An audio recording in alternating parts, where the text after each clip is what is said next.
Hey, what's up, everybody? We are live. We got off work early today. We are coming. Uh, we're gonna do our poodle. I wanted to make sure to get the poodle, so I worked hard. I got out of here. We are going to do the poodle. We're probably gonna do the Frenchie as well. We will see what else we got. We got Mike Rob here. We got C Money. We got JT. We got Money Anything. We got Steven. And is yeah, it is. Is it? Is that what it is? Is that what it is? But uh, I haven't really seen any news or anything. I haven't really been able to look, but we will get to the drafts after the intro. We never leave the rhyme. Or the intro. Hey, we're grinding through the torment. High volume, no management. Taming souls in descent. Drafts through the abyss, no rest in our veins. Feels striking like lightning, flooding endless pains. From late season voids, he's dropping all the flames. Bestball Degens unite, shattering the chains. Old school RB stacking fury, derailing trendy trains. Who is commanding the storm etched in our brains? Who? Hey! Thunder in the names, claiming all the kills. Flames, names, games. Degen wrath of fuse, stone age torment remains. Bestball eternal, in Wumane's infernal domain. Pterodactyl pigs, screaming, came in chaos reigns. Fossil fury fuels the fire, drafted through the vein. Yeah, I agree with this. I like the Frenchie 7 structure, the single entry, favorable advance rates. Like you got 25%, 25%, so a 12.5% chance to get to a heads up. So essentially a 6% chance, a little over 6% chance to get to a finals to play for 10K on a $20 entry. Like that feels pretty strong. Now it's 117 and you do double your money still. Like you got a 6% chance to get there and you still double the entry fee to get there. And I've done really well in the contest where you have the head-to-head style stuff. Like in the playoffs. So like I've done well in the flock stuff. Because I think it's just about making sure you get to the 104, basically, is all it is. Just don't draft a dead team and then have some upside for the finals. Like because it is very top heavy. 10K to first, 5K to second. But like the 10K to first, and then it's half, and then only 1,000 to fifth. But it's a $20 entry, so I do like it. The top 10% get basically 350. It's more like top a little more than 10%, like 11, 12%, 12 or 13 gets the $350 back. So with the shallow playoff pod, 2 quarterback is more favorable in your opinion. Maybe. I think you just kind of want to focus week 17, right? Like I think that in that kind of contest, like you just kind of like it's a 1 of 4 or 1 of 2. I think I'm probably just gonna focus on making sure I have a solid lineup to get points every week and the finals and just kind of hope to get through the other weeks.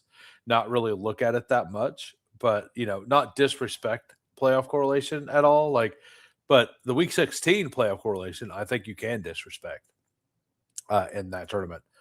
But anyway, we are going to do that second, but we're going to do my final poodle, everybody. And we're going to jump in 15 seconds. We never leave the rhyme. Fury, endless, relentless, fantasy, reigns. Who wins? Immortal. So I have no idea how long this poodle will take to fill, but we're definitely going to sit here and let it fill. And then I think that the other contest may take a little bit to fill as well. So we might have some time to just sit here and chat. I only slept 3 hours last night, so I'm probably not going to stay up till 10, uh, like I did last night. Probably not doing that again. We'll see. We'll see how I feel throughout the day. I'm currently awake. We'll see. Whenever I start to crash, it's gonna go fast. That's the one thing I know. So C Money missed in the pre-flow. So I've been getting a few 101s in this contest. Last night was an awesome time. I don't regret it.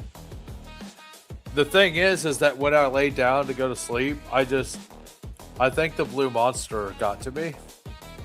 I just laid there, looking up at the ceiling, like, I can't sleep. I have no possibility to sleep right now, like the whole time. All right, so we draw the 112. We got DTG here at the 10. I forget whose username that is. I know that they remember when they say something. I will remember. We got Cade at the 9. We got Rabona at the 8. We got Champ Steven at the 1. And look at this name in the 3 hole. We got Chodes. We got Chodes next to Blind Beaver. So be on the lookout for the 3 hole, guys. Be on the lookout for the 3 hole.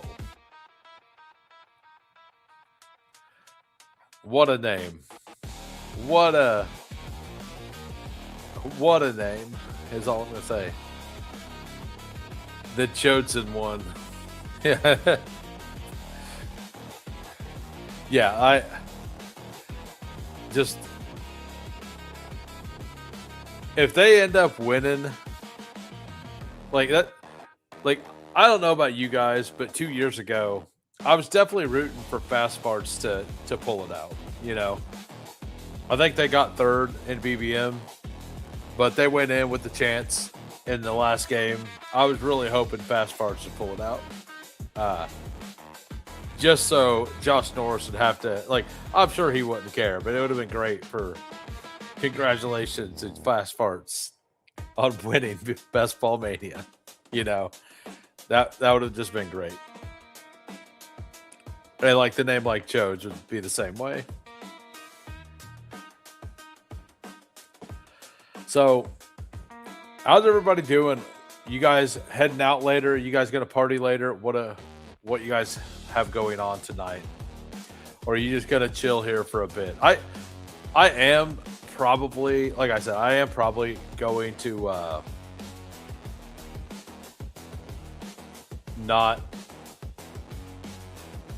I'm probably not going to stay up super late. I'm already like starting to feel it.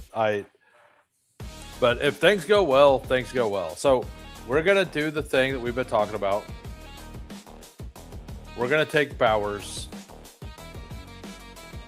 Man, you know, I've taken plenty of Bowers in this contest.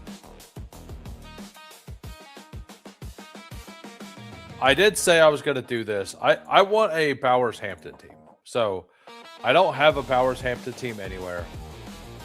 We're going to go with Bowers, and we're going to go with Hampton here. That's what, so CD Lamb, Genty, congratulations. You're welcome, but congratulations.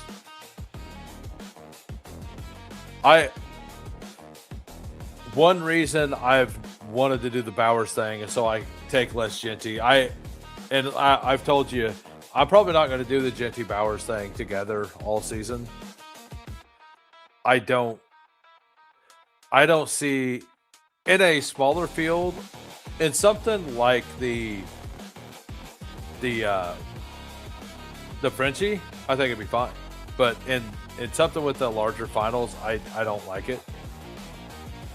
How we doing, Pink? Thanks for popping in. Hope you've been doing well. I'm assuming you're starting to get ready for, or starting to get excited for DFS season. Do you do DFS and other sports, or do you just do NFL? Because I'm predominantly I only do NFL. I've done a little bit of MLB baseball, but. And by the way, if you guys are just popping in, if you can smash a like, that would be fantastic.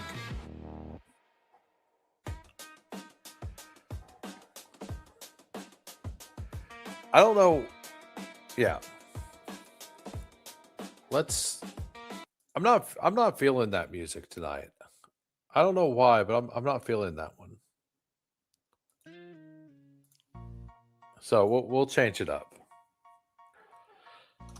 So anything else weird happen here? No. Just the guy at the 12 hole getting weird. I got CMC Genty and PBM today.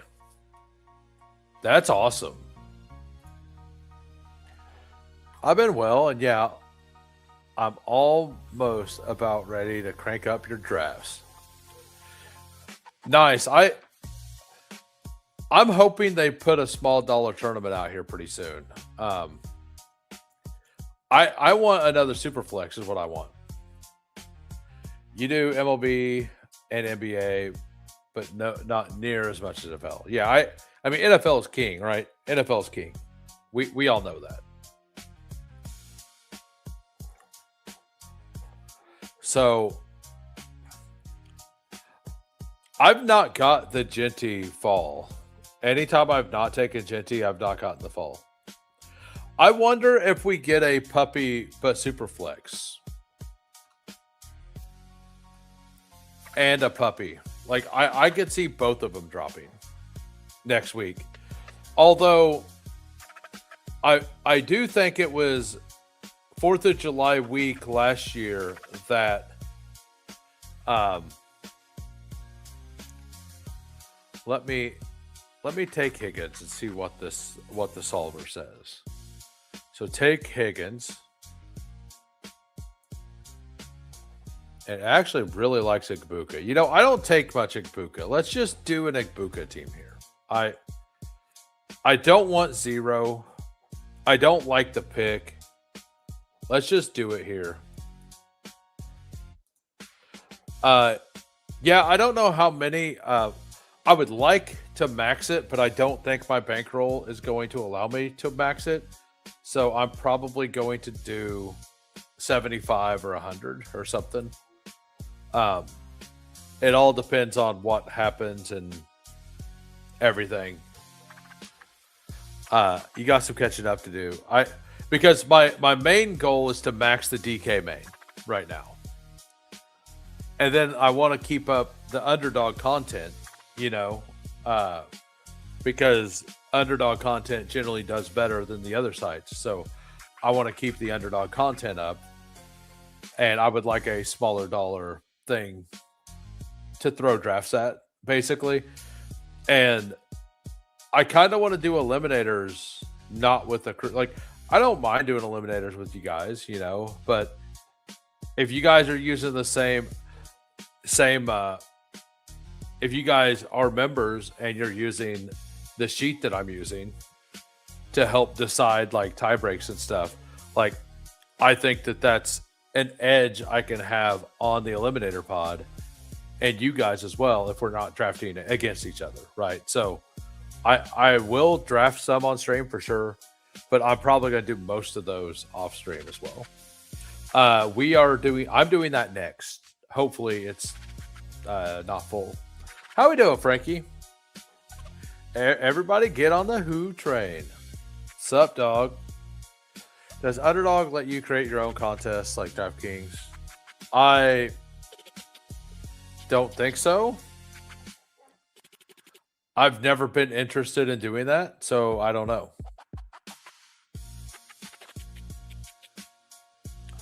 Well, I don't know about Bestball, but regular DFS, DraftKings lets you. Yeah, I don't know. What's up, AMC? How we doing?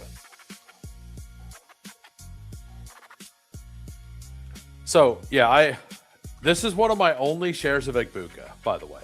But I've got him with 3 players that I like. We got the Hampton. We got Higgins. I will probably pull a certain player up to 85 as well. I'll probably take Corum there. unless something weird happens. I don't know. I might put. Sometimes he falls all the way back. Well, you was talking about the $1 contest. Oh, I'm gonna do the King of the Desert stuff. Like if we do a third draft tonight, it might just be a King of the Desert over on DK. We'll see. We'll see how everything goes. If we get a bunch of viewers, a bunch of likes, I'm not like half asleep, we could definitely do something. But we're gonna wait and see how that plays out. I don't want to take a bunch of players that I don't usually take. Do I just take Tate and Tyson here?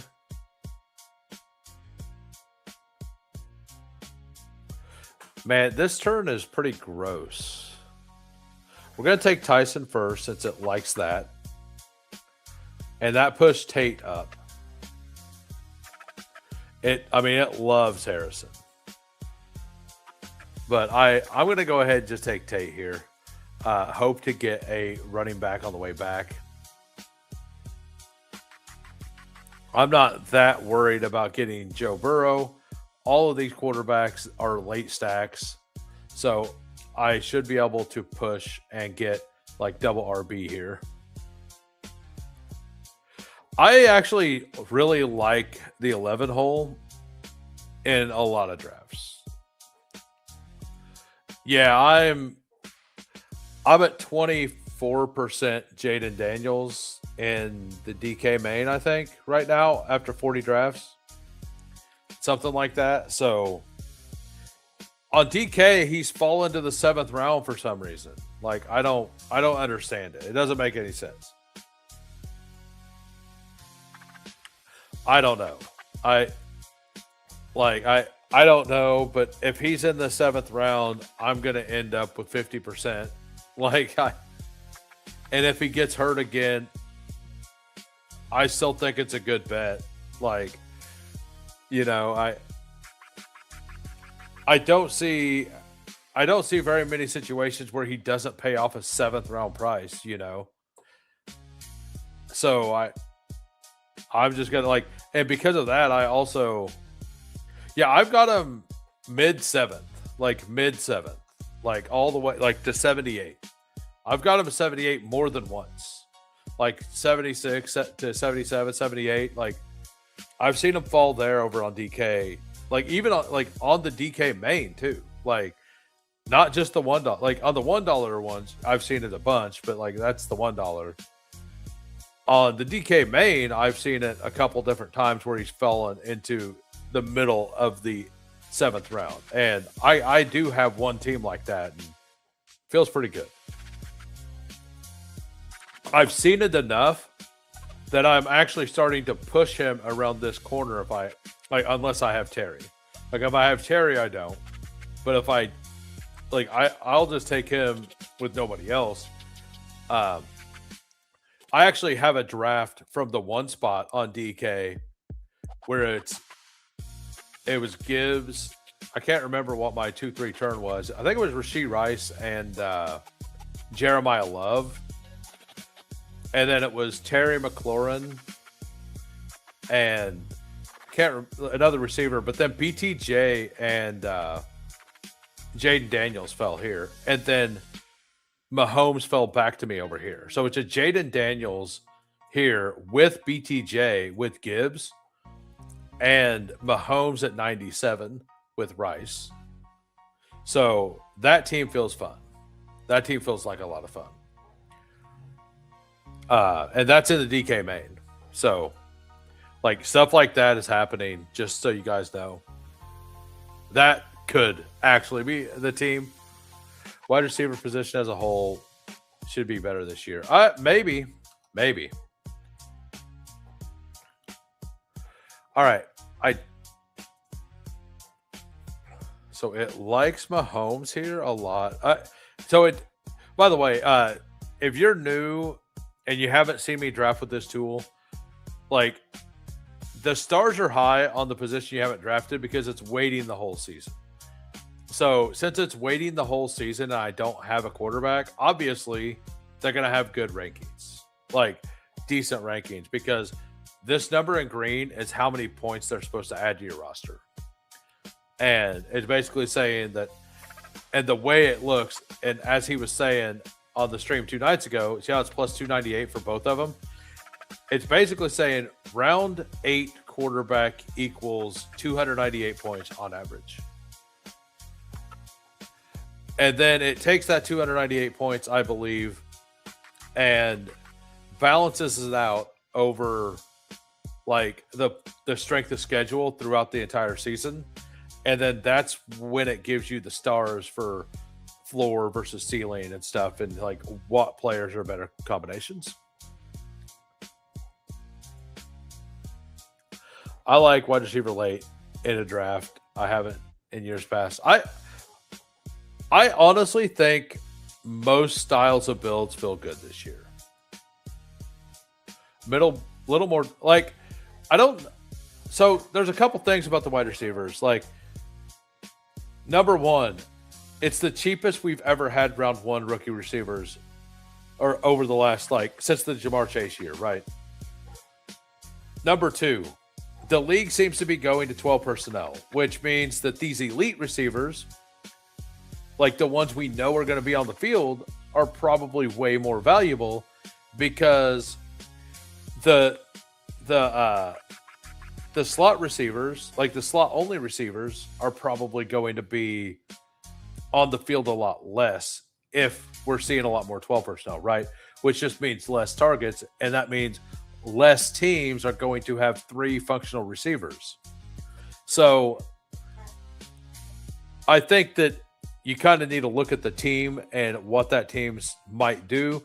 Like the Steelers, I fully expect them to use 3 wide receivers all the time. Arthur Smith's gone, and they have Aaron Rodgers with his boy, right? McCarthy back. And he's always ran like 3 wide receiver sets, right? 11 personnel all the time. So I expect them to do that. And I kind of expect it to be Jeremy Bernard, but because it's a new coaching staff, Roman Wilson was already on the team. They don't have any allegiance to him. DK Metcalf is whatever. Like, he's clearly the best receiver from last year.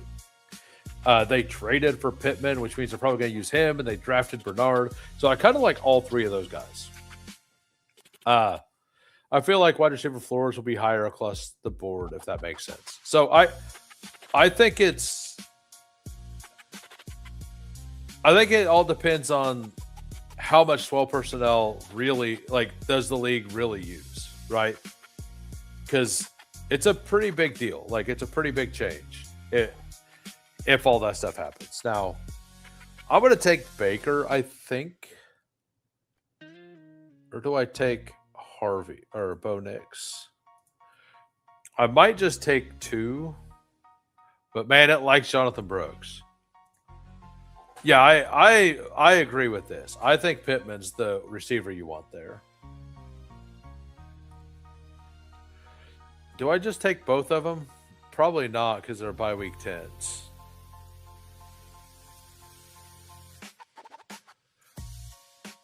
So Shuck comes back sometimes. Let's take Bo, and let's take Jonathan Brooks. Or Baker. We'll take Baker and we'll take Brooks.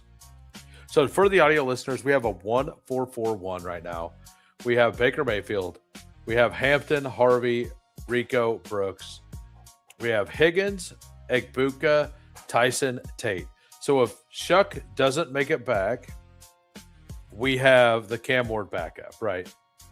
And if that doesn't work out, we can always take Malik Willis. So more depth at the position is what you're trying to say. Favorite player to draft right now? Right now, it's actually Steph Diggs. Steph Diggs goes basically at 132. And there's 0 teams that he can land on to where he's still going in this spot. I think that Stephon Diggs is just one of the single like easiest clicks to make on the entire board. Uh,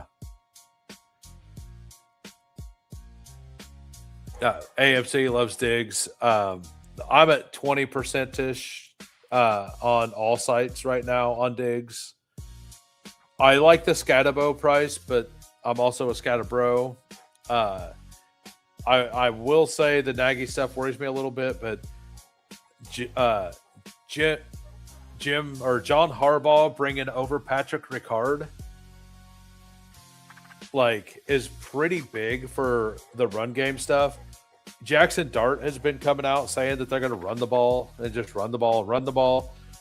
Scatabo acts like he's going to be healthy. He definitely feels like the kind of guy who, even if he's not, he's going to play like he is. Maybe that's bad, but I don't think he's going to be slowed down by a little thing like, his foot facing the wrong way. He just like, did you hear the story like of the offensive lineman that went up to him whenever he was sitting on the ground there? Like the lineman went over there, looked, and like turned his head away, and Scatabo was like, "Hey, pick me up." Like he's just like, I'm gonna play the next down, and the lineman like, no, kind of. So it was something like that. Like the lineman was told the story on it.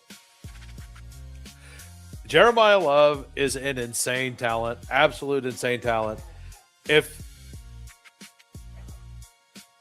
Genty didn't get absolutely destroyed last year at ADP, we would be having him way higher, right? Like we'd have Jeremiah Love in the middle. But Arizona has a really bad offensive line, and I don't expect them to score a whole bunch of points. But whenever you're looking at upside, whenever you're looking at upside, if that offense is what it was in the second half of the year,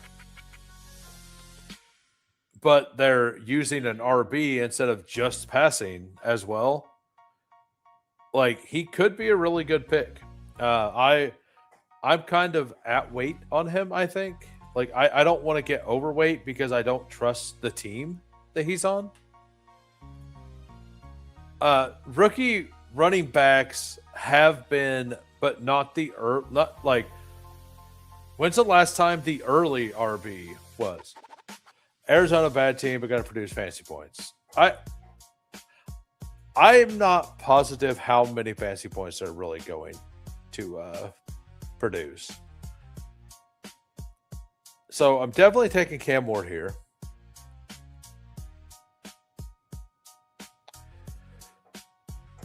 What else do I want? Do I want a third quarterback? I kind of want a third quarterback here.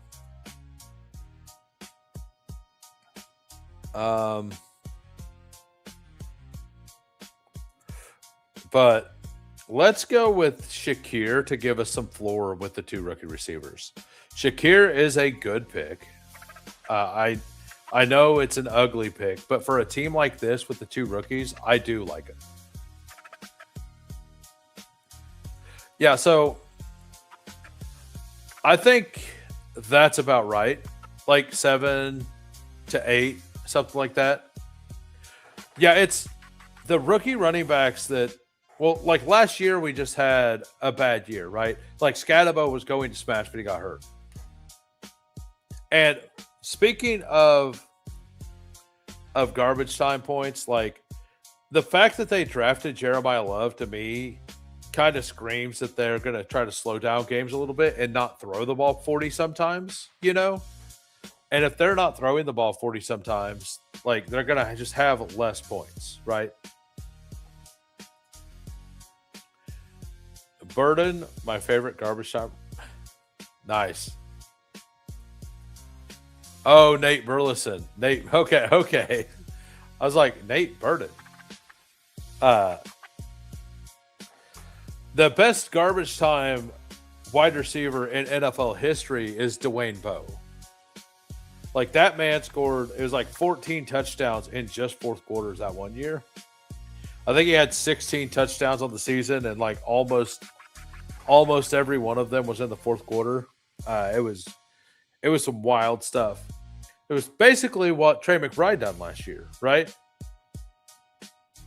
Allen Robinson would like a word. Allen Robinson. And by the way, I uploaded 2 more clips today also. The thing is that I don't know, maybe they're too long. One's 28 seconds and one's 20 seconds. So if we play them, let me know if it's too long or not. We can't play the first one. Kenny Stills. What's up, Boofy? How we doing? There's a name.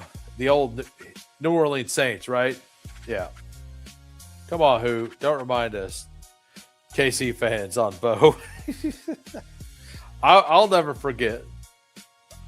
I'm convinced 75% of Ray Rice receptions were in the fourth quarter. Yeah. So if you guys are just popping in, if you can smash the like, that'd be great. We're going to finish this draft out. We're going to do reviews for the members, and then we're going to try to fill the Frenchie. And after that, who knows what we're going to do? Who doesn't know? Who does not know? We may be done. We may go over to DK and do a random draft. I don't know. We may just fire up an eliminator. I'm not sure. Probably not an eliminator, but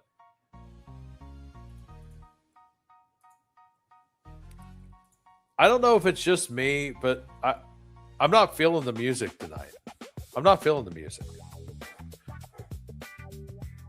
All right, so we're definitely taking him.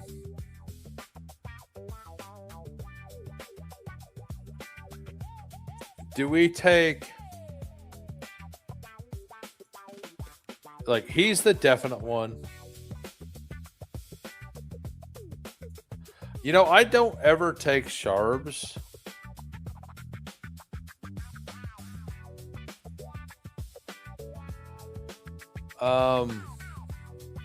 Let's actually take Debo. I don't take enough Debo right now, so let's go ahead and do that.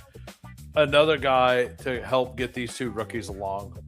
Bowers, Juwan Johnson feels awesome right here. Like, that's definitely enough. We got Cam Ward, Baker Mayfield, which doesn't feel like enough. We're gonna pray that Mendoza, one of these guys, come back, and if not, we do have a plan. We do have a plan. I'm gonna be in and out on streams. Yep. Hey, thanks for popping in. Thanks for smashing the like. Thank you. Yeah, like I wasn't in the mood for what was going on, but this has me going, man. This is what the doctor ordered. This bandit knows. This is what the doctor ordered.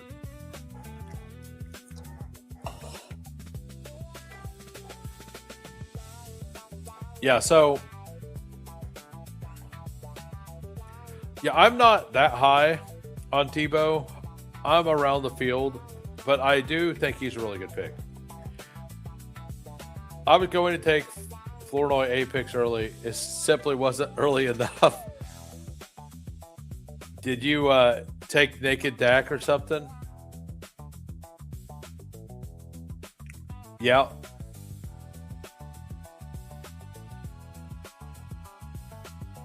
Oh, and like Ferg went early, and he doesn't always go early. Yeah, you know what time it is. It's Turpin time. This feels like a Cavante Turpin team, Cade. That's who you need. You need Cavante Turpin. That's it. It's a Turpin team.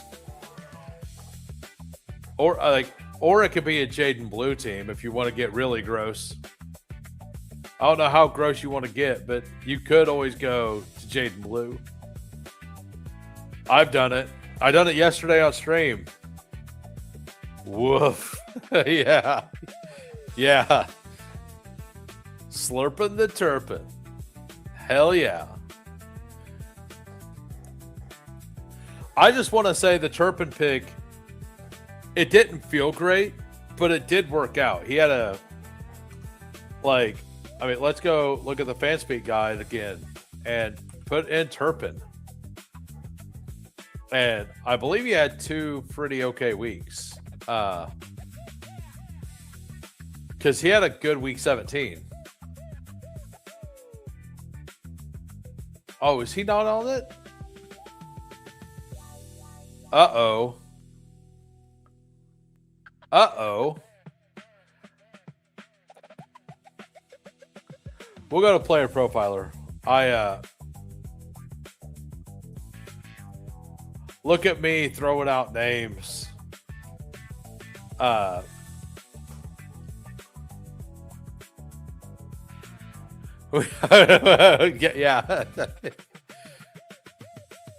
I mean, you forgot the best. You forgot the best player, the best player on the team. How dare you? How dare you miss the best player on the team? Well, like, he had 2 spike weeks is what it was. He was around 18 pick. He had 2 spike weeks. He had a 15-point week here. And then he had another 15-point week there.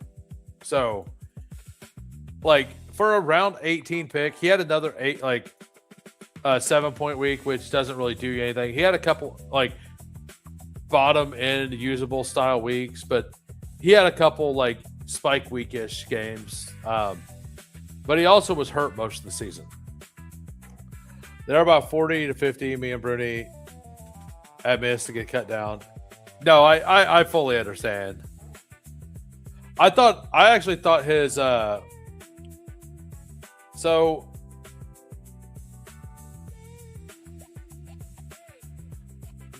we're gonna take Gino. Is Adonai's gone? We're just taking Gino to get points. And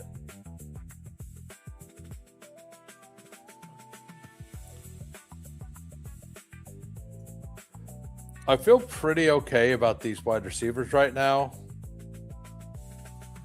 We're going to take Emmett Johnson so I can run the clip. I want to know if you guys like the clip or not. Some of you may have seen part of this because it's just a remix of the hype video I made for him. But it's 20 seconds. Let me know. Number 1, let me know if the clip's too loud. Number 2, let me know if the clip's too long. Number 3, let me know if you like it.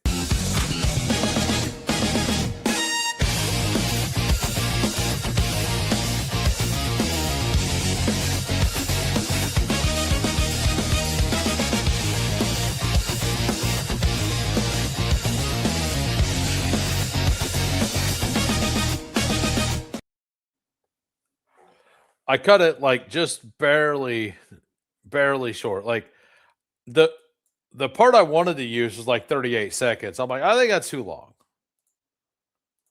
The underflow draft already finished. Yeah, it apparently was bearish. Week 1, Sunday night, Cowboys, Giants already smells like an over. Yeah, it does. Nice. I can, like, just because I just uploaded it, I'll run the Omar Cooper clip too. And was it too loud? So the Omar one is a little longer too. It's 28 seconds. That one was 20. It works. He just, I mean, the video, he has better highlights. And I have them, but I had it like I would have had to cut up the song, and like that was just a good section of that video to cut out. But here's the Omar one.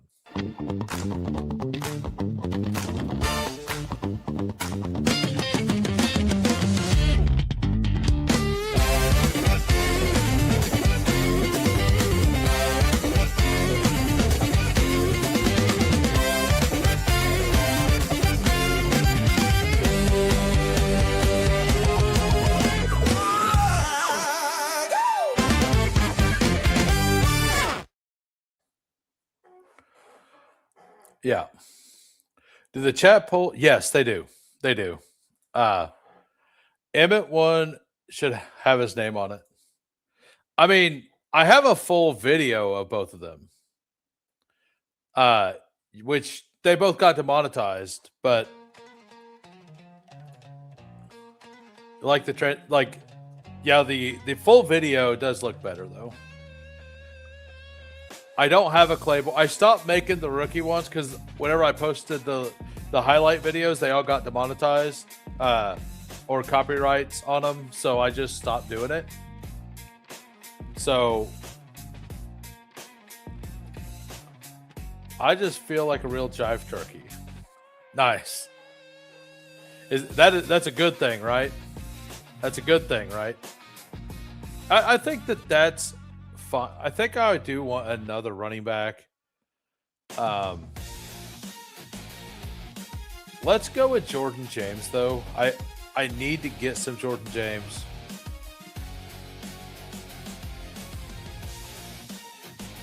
Debo.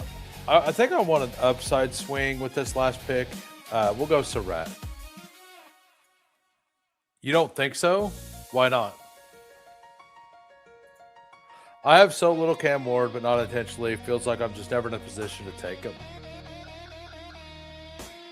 Yeah, well, comments, like, it depends, right? Like, if you're getting a ton of likes but no comments, I think it, like, comments help more. Like, comments help quite a bit. You think Jive Turkey's a bad thing? We're all about this smash mouth football here. Hard hitting tackles, big bowling ball runs. Is there a more Dylan Lobby-ass pick than Demond Claiborne? Not really. I mean, to be honest, Claiborne is more of a Bashaw Tootin pick from last year than anything. Like, number one, it might be lazy because went to the same school, but neither one can catch the ball at that school. Maybe that quarterback just can't throw the ball to running backs. Like, if you look at the receptions that he was trying to make, it was wild. Like, the balls were never close. So Claiborne has the turnout field explosion though. But let's and like the thing about Claiborne, I liked him a lot as a prospect. I like him more as a prospect than Nick Singleton. I thought he was a much cleaner bet than Singleton all the way around. That was before the injury. I thought that before. So then he goes to a situation I think is a lot cleaner situation to get playing time in behind two veterans who, like, Aaron Jones is good, but he's had injury problems and all that, right? But all right, we got a 3-6-7-2. To be honest, I don't love my team. But we got Baker, Cam Ward, Geno Smith. Just a naked Geno Smith to try to get us some points to get the stacks there. Running back, Hampton, Harvey, Dowdle, Brooks, Emmett Johnson, Jordan James. It feels fine, not great. T. Higgins, Ekbuka, Tyson, Tate, Shakir, Debo, Surratt. Once again, fine, not great. And then tight ends, Bowers, Juwan Johnson, feels good. Like, it doesn't feel like it's dead or anything, but it doesn't pop, right? It doesn't really pop. No. Demond Claiborne will be better Demond Claiborne will have more fantasy points this year than Keaton Mitchell. That's what I think. Hey, what's up, Two Mules? Here's a like from Portugal. Just about to go watch Portugal versus Colombia. Nice. How's the vacation going? Let me know. All right, so we got Cade in here as well. Let's review their team.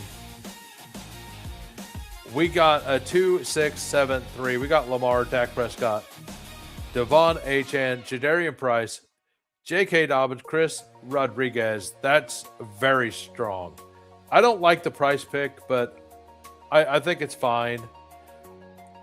Tucker, and there you go. You did the ugly thing.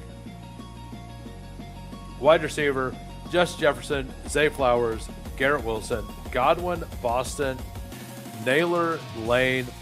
That feels pretty strong. I don't know if I stole Surratt on you. I prefer Surratt to Lane, but I do take Lane sometimes as well. Harold Fannin, Isaiah Likely, and A.J. Gardner. We got 39 in here. We have 20 likes. Thanks, everybody, for popping in. Just after a BBM team, so at least tell me you like. I love Emmett Johnson. Labe now. I'm sad. You take either or. Nice. You screwed what up? What'd you screw up? All right, but we're gonna try to join the, like, I'm not gonna do the clip for this one because we don't know. We're waiting on 3 for the Frenchie. We're doing the Frenchie, waiting on 2. The Frenchie, waiting on 2, everybody.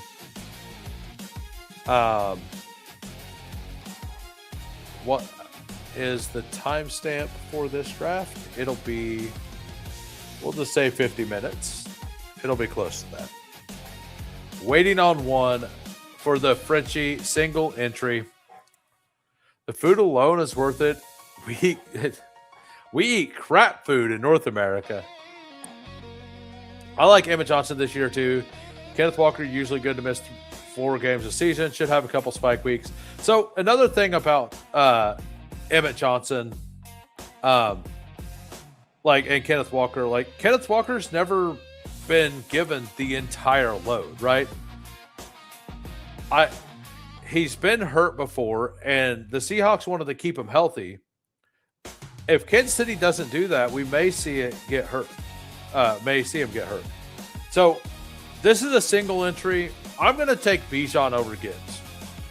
I'm going to do it. I do have Bijan as my 101, slightly over Gibbs. If this was a field tournament, I would take Gibbs, but we're going to take Bijan here. We got the 101. We got Alex at the 4. We got JT at the 6. He made it. We got Delay at the 10. Good luck, everybody. Yeah, exactly. Single entry, get your guy season. Absolutely. It was solid. Me and Slater Slander were mine, I guess, words. Bijan over Gibbs. Hell yeah. I got 30% Jamar Chase on DraftKings through $150. I know another guy who's got a bunch of Jamar Chase. Are you just taking him with the 101? Yeah, time box, just cook. How we doing, Bazinga? Is James Conner to Chiefs possible? I could see them not wanting to rely on a day 3 rookie. So they went into last year getting ready to rely on a day 3 rookie, and he couldn't pass block. So they never really used him. Well, they went out and signed DeMarcado, who's not an amazing pass blocker, but a decent pass blocker. But the very first thing Andy Reid said about Emmett Johnson is, I know the pads aren't on yet, but we like the way Emmett Johnson blocks. So I think, I think that's very, very bullish. And I liked him as a prospect. You got second to last. Started Puka, Derrick Henry. Nice. Puka Henry. Yeah, that is really fun. Tons of chase. Welcome. 1, 3, and 4. Super fortunate. I've got an early pick and a lot of $3. Yeah, the $3 DraftKings 20 max is one of the best tournaments out there. I log in to Underdog and do random stuff and draft, and I get your stream draft. Oh yeah, there you are. You're right here.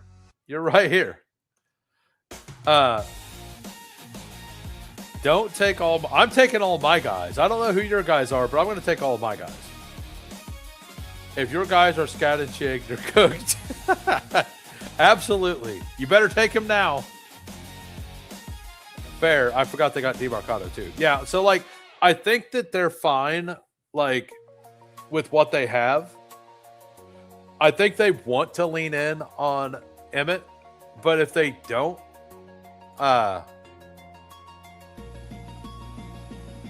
so we're gonna do this. Oh, it doesn't like this anymore.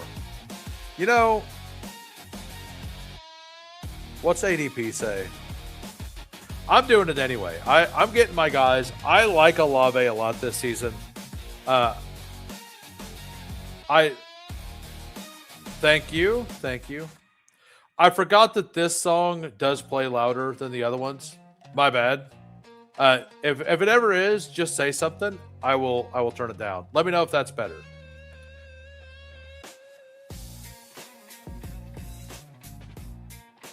I think I got it. Holy RB run. Yeah.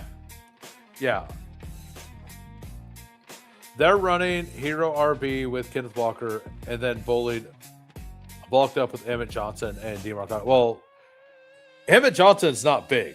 So, yeah. Damn. Mode for a little bit and missed the start. Oh, that sucks. So I'm sorry. I just kind of went like, I thought it may take a while to fill, so I just jumped in and it only was +4. There you go, taking my guys. Are you talking about Godwin? Or not Godwin. Godwin? What? Olave. I've been pretty in on Olave. I'm not that worried about it. I just took Bijan Olave in your BBM. So I was doing Bijan Olave a lot in pre-draft. I'm pretty glad that they ended up playing each other week 17. In this time box, like with the reasonable advance rates and the 117 seat final, I don't mind doing this with a player or two. There's zero chance he's going to make it all the way back, but yeah. Yeah, take Godwin the next round. On it. Hey, if you guys are new to the channel and you like the content, go ahead and hit the like. And if you love the content, go ahead and hit the sub. I go live every Saturday nights are random. Sunday nights, 6:30 p.m. Central. Monday, Tuesday, Wednesday, and Thursday, I go live 4 p.m. Central, aka God's time. If you ever hear me say God's time, that's Central time. So that's how it is. That's how it is here, guys. That's how it is. I don't make the rules. I was told.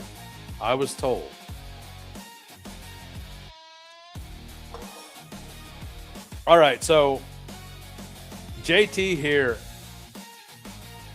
JT, Jonathan Taylor, Walker, Travis. Not a bad start. Well, Jordan doing the thing. Like, I do think that if you're going to do Genty Bowers, this is the contest to do it in. One where it's a smallish finals and the advance rate, like the advanced structure is pretty reasonable.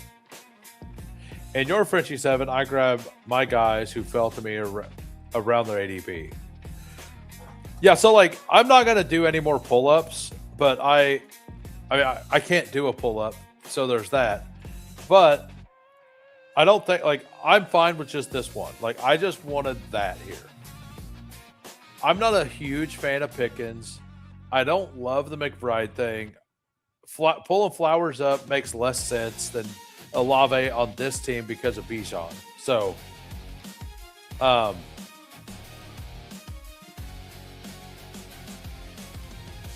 mean, let's take Swift first and see what the solver shows. So it loves Devontae Adams now.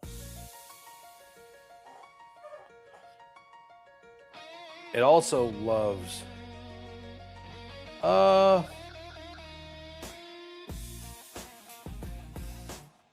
I'm Waddle over, so we're gonna go Waddle. That wasn't Godwin. That, I wouldn't even call Olave a true pull-up. That's around his ADP. It's like 6 picks around, right? Like it's close-ish, right? But I don't think many people are going to do that exact thing in the single entry, right? I think it's get your guy seasons in these contests. I think a lot of people think that you can just kind of take the ADP guys because I don't know which is right, but if you just take the ADP guys, it's such a smaller contest that you're not fighting against the different, like as many same combos in this contest. So it makes it better. Both ways are reasonable. I would like to have one of the only Olave Bijan teams out there, right? Like if I get to the finals and there's only 3 Olave Bijan teams, I feel pretty good. I feel pretty good about it. Give yourself like a pretty clear out into a top-ish finish if they do well. And as we've seen last year, Bijan can cook. Bijan can absolutely cook. So I'm probably going to do another draft. We got 49 watching. I want to thank everybody for coming out. If we do another draft, let me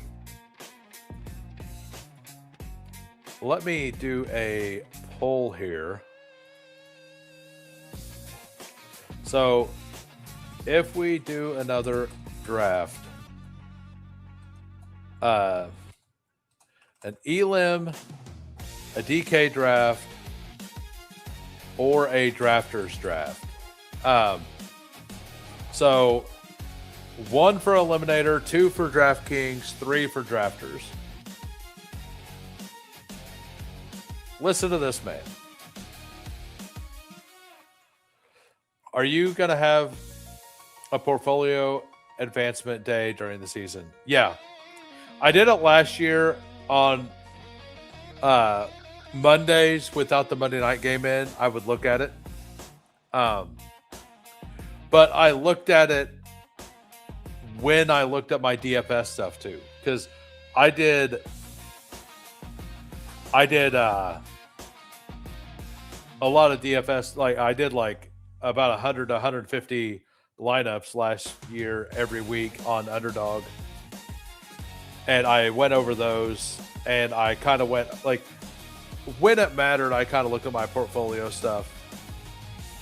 I got a lot of injuries last year.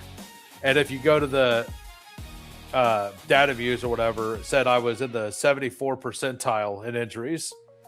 So it wasn't the worst luck, but it said it was really bad. So there is that. So it wasn't just all in my head. The numbers apparently say it as well. Yeah, I did pretty well. Like I got 5th, I think it was 5th or 6th in the Wildcat week 2. I got 3rd on drafters, I think. Like I think it was 3rd or 4th week 1 on drafters. I ended up getting 1st and then Gauge 8, which is where I got my horns last year. I mean, let's get our real guy here.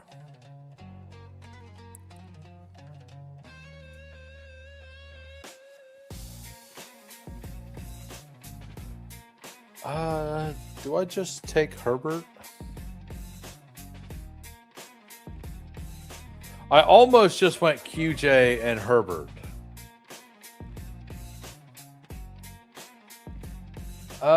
Let's go.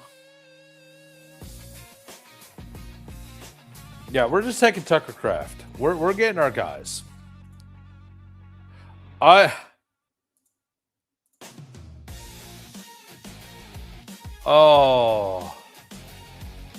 Unstack Burrow. not here. Not here. And by the way, if you guys are just popping in and you've enjoyed the content, go ahead and smash the like. Also, smash the sub. we're on a road to 1,000 subs. If we get 1,000 before NFL kickoff, we're going to do a 24-hour live stream. So tell me why Pollard over Stevenson with the offensive environment. Well, so let's just go back over here.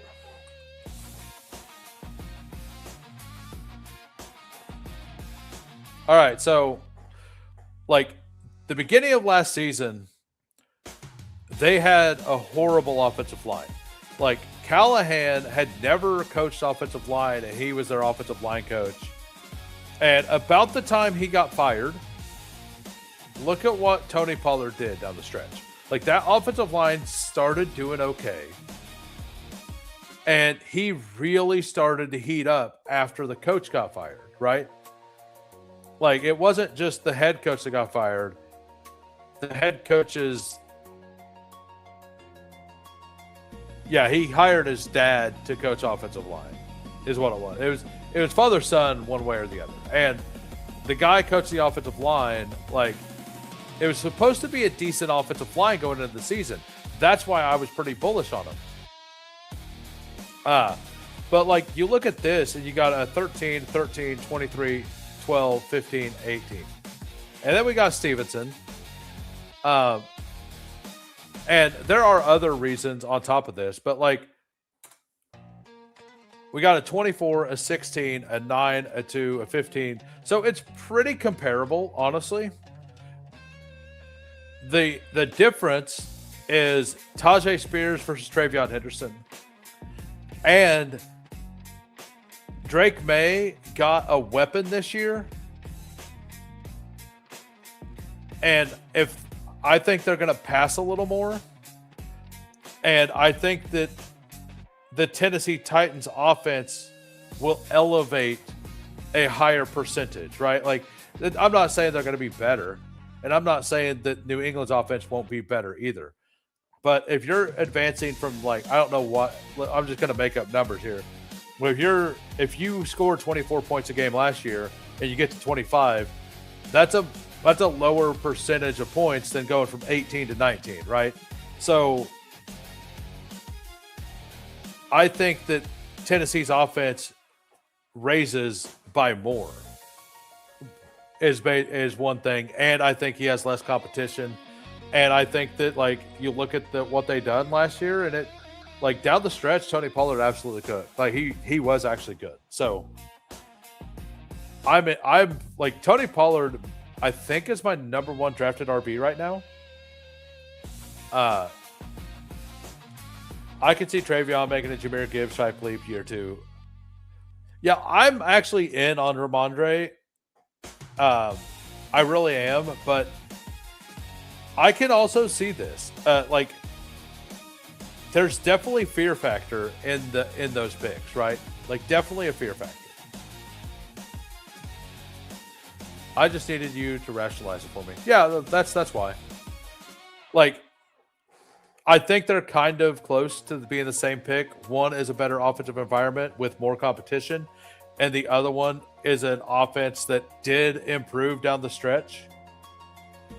Yeah, we're going to go Patrick Mahomes, and we're going to go Michael Pittman, I think. Yeah, that's what we're going to do. So, and I mean, it made me feel pretty good when Justin Herzig came out and said that that's his number one drafted RB, because I had over 30% Pollard in Superflex. Now, that doesn't mean it works out, right? Like, it doesn't mean it works out at all. But that means I feel good about where my head's at with those picks, though. I don't like Jaylen Warren much. I'm much more into Rico Dowdle.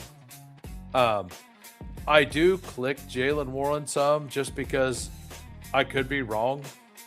Like, you know, I'm just Dowdle over Warren.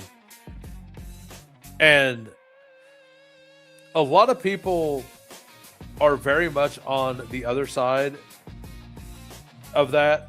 And a few people who were on the other side of that have actually moved over to liking both. Uh, I I want.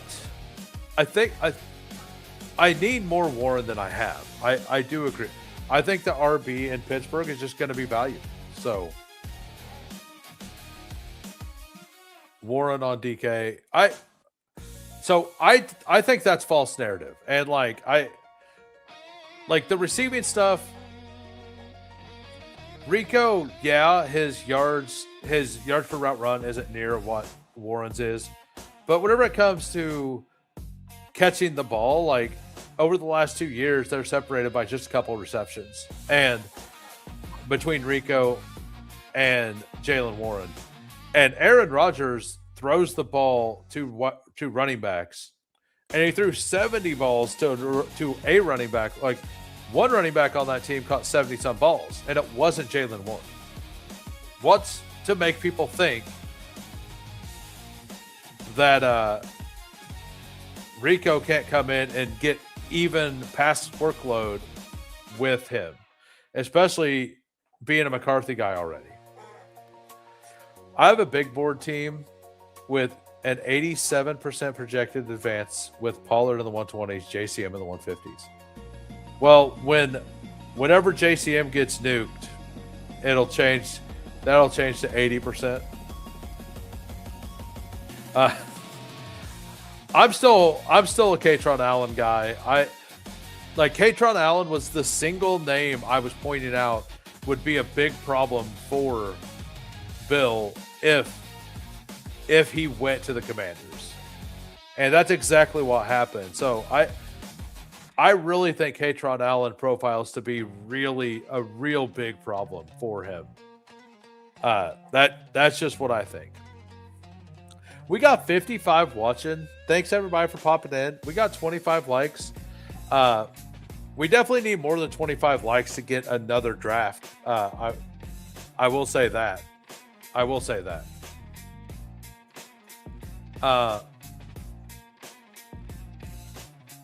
Did anybody vote in the poll? I don't think anybody did because I didn't. I started it, but I didn't put it up.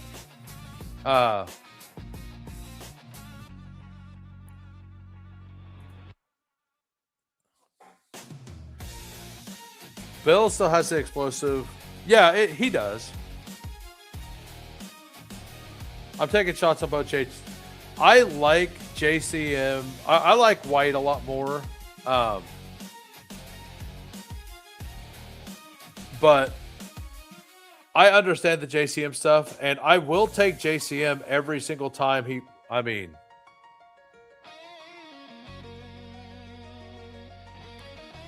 do I also just take Kyler here?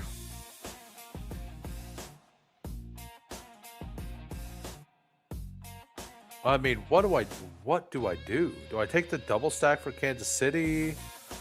I'm definitely taking him.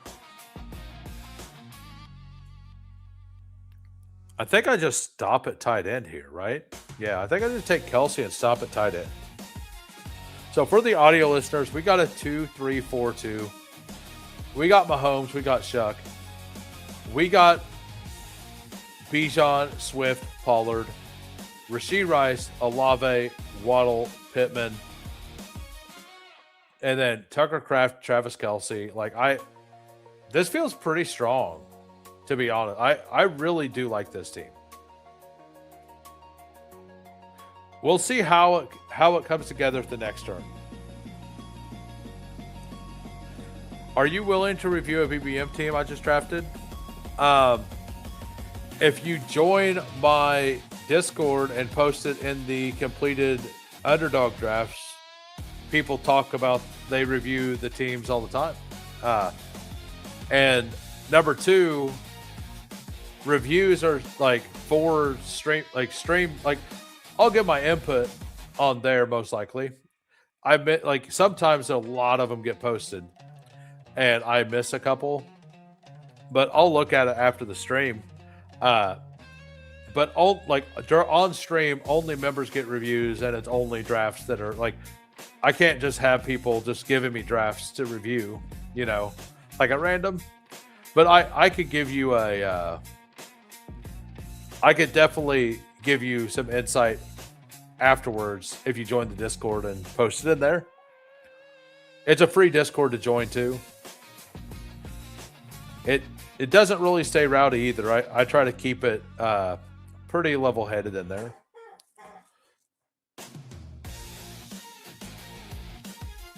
I'll give you my credit score to review. Is it above 400? Yeah, like if it's one of those things, like I can't just, if I say yes to you, I have to say yes to other people. And I also want reasons to have hey, look at this. I don't know if I've seen you in here before. How we doing, BS? Fun CK. Fun. I like it. Welcome, sir. Welcome. Hi.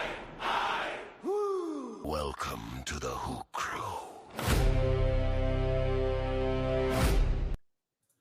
Yeah, we could do something like that too. I might so we're doing a members only stream this next week. The following week I could do a members only review, like make it a only members can chat, or like I know how I could do it, but I could review members teams. Like members of the channel can post some stuff to Discord and I could review those teams on stream. We could people could send their best one or whatever, right?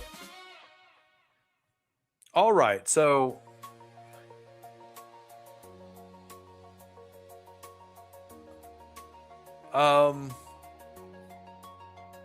I actually do like Woody Marks a little bit. I know that this doesn't love it. It really likes Trey Tucker. We're going to take Tucker first. See what it does after I take Tucker. Does it end up liking Woody anymore? It does not.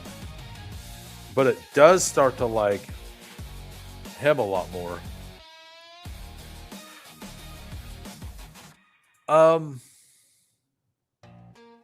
Yeah, let's take McMillan. Let's go ahead and take McMillan. I think that makes sense. No worries. I'm not asking instead of just throwing the whole team into chat. I mean, I'll say this. If you do a super chat, I have no problem reviewing any team. But I'm also not going to beg for that. Like, it's just something I can't do for all of them. That's what I pitched to Davis last year. Yeah, I think that's I want to make sure I have enough people here that would want that, you know. But I want to thank everybody for popping in, smashing the like. And by the way, to the new member here, we're planning on doing a members only stream Monday night. And what we're going to do is I'm going to draft a BBM, and it's going to be an equity split with the chat. We're going to start the chat's going to give input on every single pick. I'm going to have 2 overrides to where I just take somebody twice. I'm going to try to get whatever I believe the chat is saying the most. And if you're spamming, I will time you out, but just put a name in there, whatever, you know, and then you guys will decide. We'll talk about during that stream, how you guys want to do it. Would it be everybody who's put input in, or are we going to draw 5 names and those 5 names have equity on that team if it gets there? Do you want 5 people to have a good, a really good chance at money, or would you like everybody to have a small chance, a chance at small money? Look at that. Cade Calander gifted membership. Welcome. Welcome to the Who Crew. Welcome. Let's 5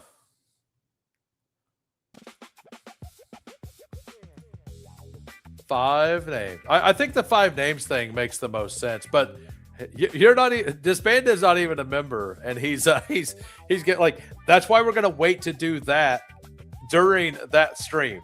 We're gonna put that as the first poll during that stream, so the people involved can actually do it.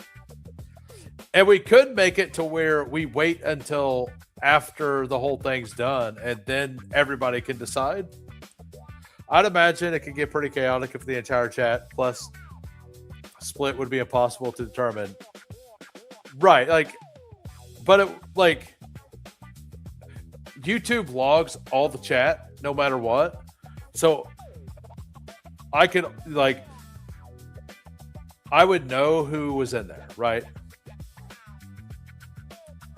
You got that's kind of what I'm thinking. Like, it'll be like 3, 5, 10, or anybody who submitted an option, you know. And I'm guessing that people would say 3, 5, or 10. Yeah, like disbanded in here, like, no, do this. Not even a member. It's like, I want chaos. I want chaos. I want. Love it. Absolutely love it. Just absolute, like, he's over there like a mad professor. He says, gotta spam. Yeah, like I said, if you're gonna get timed out if you spam a name. It'll be like, I mean, I'll take Ioman. Like, you guys have 50% equity in the team. Like, some of you will have 50% equity in the team. Yeah, like, I mean, if you guys want to nuke the team by taking JJ McCarthy, I guess we're taking JJ McCarthy, you know? I mean,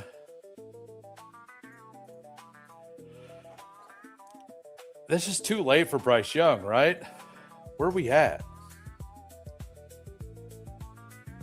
Yeah, we're gonna take Bryce there. It's fine.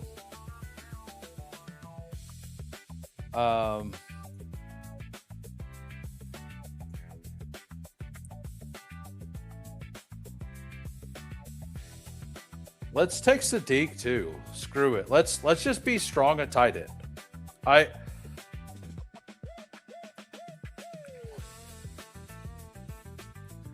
Another rule: anyone who suggests I'll ever gets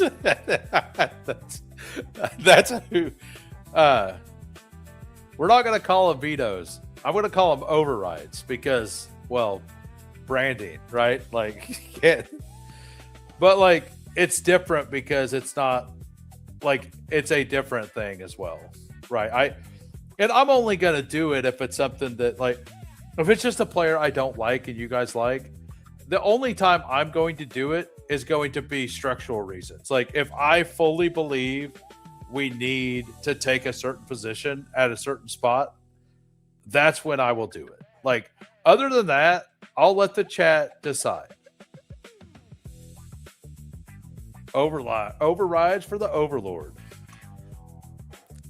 I mean, if I had, like, it would be pretty great if I had the setup, but I don't.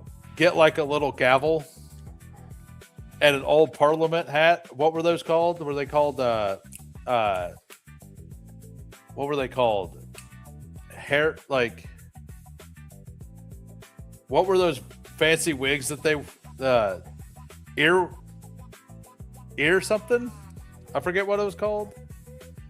You guys know what I'm talking about.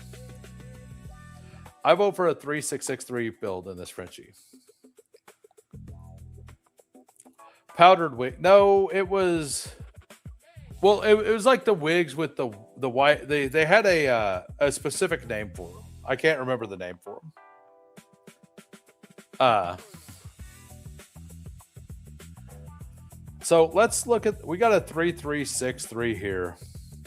I mean, we got Bijan, Swift, and Pollard. Like, I'm very much stopping at I'm very much stopping at 3 or 5. I honestly feel very good about this RB room, like very good. And I like Katron a lot. I like Ray Davis a lot. I like all those names. Alvin Kamara's a stack here. Brandon Ayuk still on the board. How do you guys let this happen? How do you let this happen?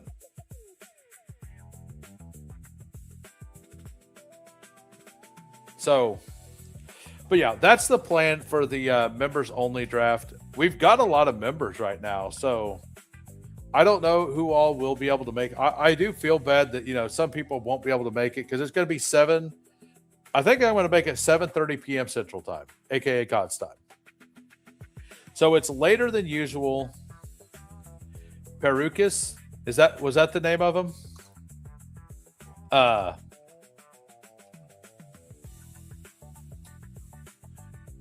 Yes. There we go. Parawigs. Those things. Yeah. Those.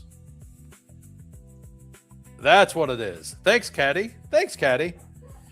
I knew it had a name. I couldn't remember the name before it.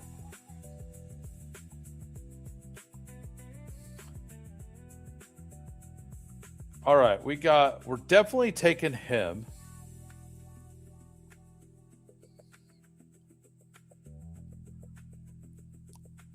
How does the wide receiver room look? Kind of need some. I mean, we have to get Pat Bryant on this team, right? Pube wigs.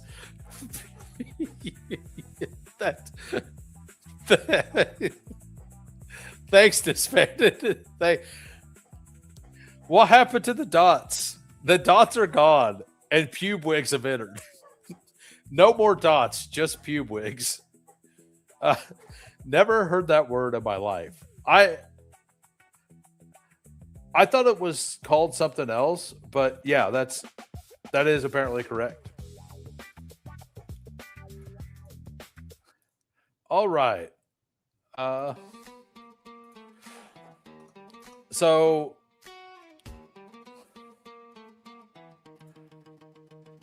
Eliminator 1. We've got 37 likes. I think we can run an Eliminator. We'll do one. Which Discord hashtag? No, there's a Rate My Team. There's a Rate My Team, DraftKings, Underdog, and Drafters. So it's Rate My Team, Underdog would be where it would be, sir. And yeah, after the stream, I'll pop over there. We can talk about it. Like I don't mind doing that stuff. And I will say, during the weekend, I'm usually less active in the Discord than I am during the week because I work weekends. I work 3 12s, Friday, Saturday, Sunday. I will get to yours tonight for sure because I know about it. So we will definitely jump over there and do that.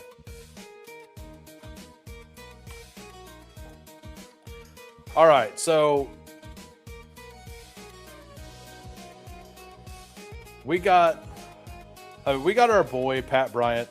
I don't have much Sadiq, and I think that Bryce Young there is just a nice floor play. Like, I get that he has the same bye week as Mahomes, but if Mahomes does start off slow, like, it would be nice to have a second guy there, right? And James Conner is a name that I don't take as much as I would like to. And Vidal is a name I really like, and so is Claiborne. So those are the names I'm hoping to get. Yeah, 312s is an awesome shift. And especially when you can just work hard and turn the 312s into 310.5s, which is what I do. Like last week, I had 100. I knocked 3 hours out of my day. I worked 112, an 11, and a 9. This week, I've already knocked out 2.5 hours out of my week. And I usually don't even try until Sunday. So we'll see what happens tomorrow. I understand the need to ask. Nothing more awkward than dropping your BBM team and rate my wife chat. uh, yeah. Do we need to rate my wife chat? I don't think we do. I don't think we do. Yeah, like, I'll give up. So what's awesome about my 312s, most 312s, like worldwide, are weekend shift, which I am. But we do something called decommission. So part of the year, I get to work Thursday, Friday, Saturday, and get Sundays off. So, like, I just save up a bunch of my vacation, and I use that vacation for the first half of the NFL season. And then the back half of the NFL season, I end up just getting Sundays off, most likely anyway, unless some wild stuff's going on. But yeah, we'll take Vidal here. I like the Vidal click. I wonder how that guy from yesterday would. JT's probably here. JT's always talking in here. All right, we got a 3-5-7-3 here. We got Patrick Mahomes, Tyler Shuck, and Bryce Young. Running backs, we got Bijan Robinson, DeAndre Swift, Tony Pollard, Alvin Kamara, Kamani Vidal. Feels very solid, honestly. Like this honestly feels really good. Rashee Rice, Olave, Waddle, Pittman, Tucker, McMillan, Bryant. It also feels really good. 3 bye week 10s, but our top 2 don't have a bye week 10, so that doesn't feel that bad. And then Tucker Kraft, Kelsey, and Sadiq. So we have a lot of upside at tight end as well. So, and then let's go to some members here. We got Alex. JT is actually in the draft and he's about to get reviewed as well.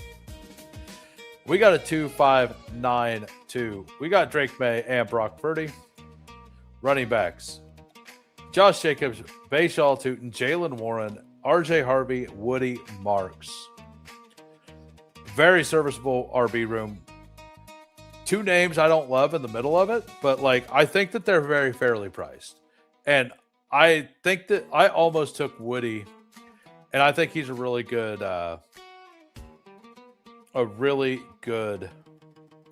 like 5th guy.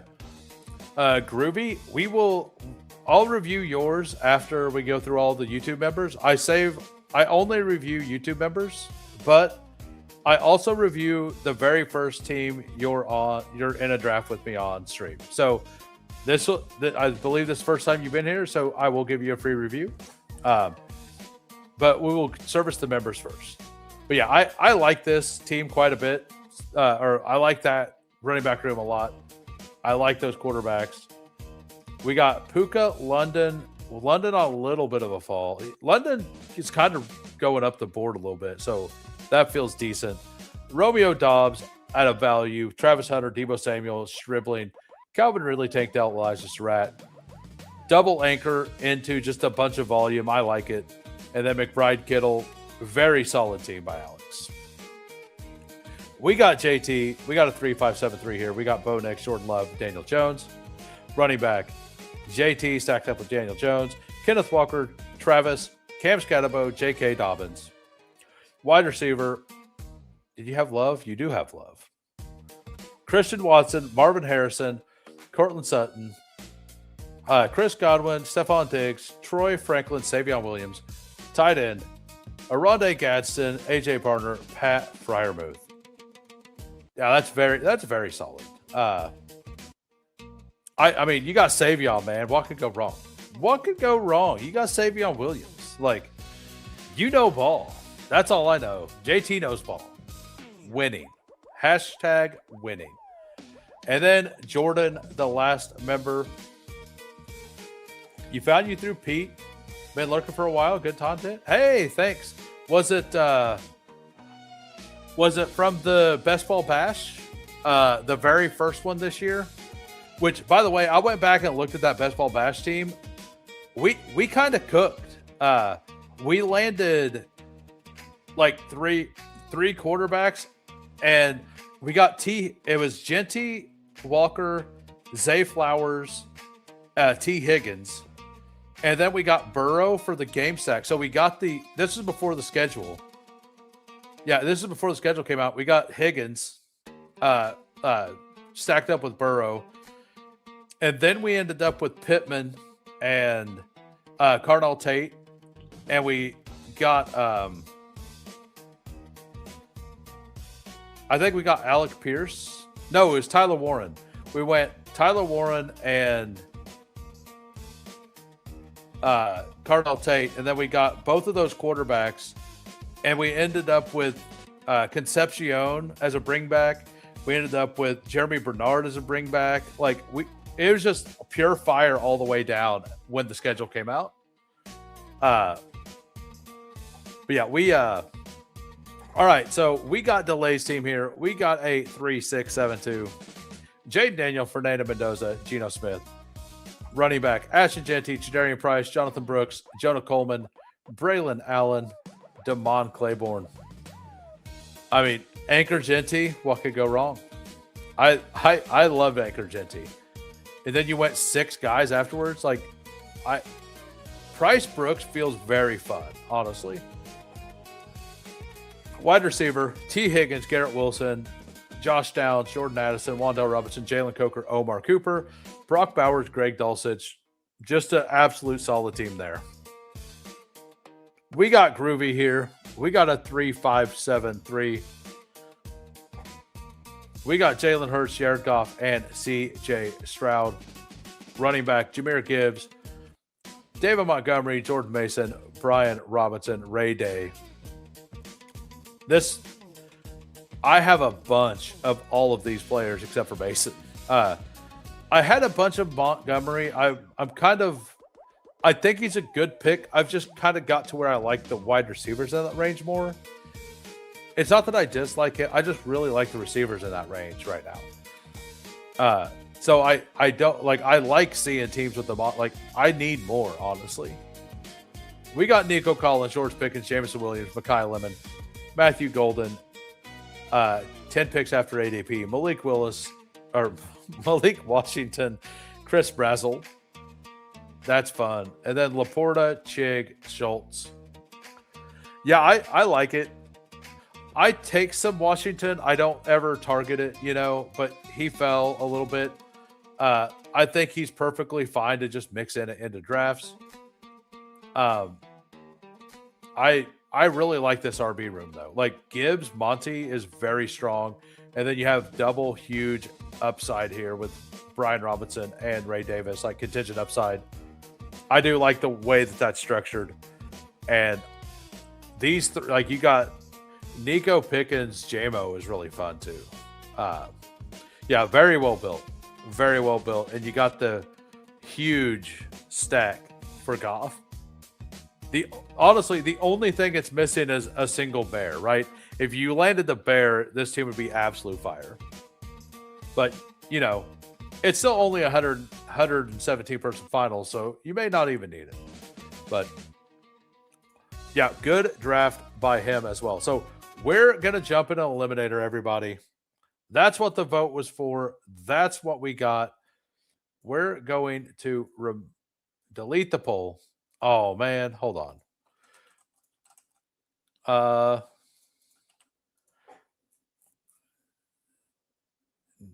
Then start it and then stop it. It's all weird. Like, there we go. Like, you can delete the poll and not have removed it, and it doesn't auto remove the poll. So you have to make a new one and then show it and then make it invisible and then remove it. Like, that's an error on my side, though. But we're going to jump in an eliminator, everybody. We're going to jump in 15 seconds. We never leave the rhyme. Fury. Endless. Picks. Relentless. Fantasy. Reigns. Who waits? Immortal.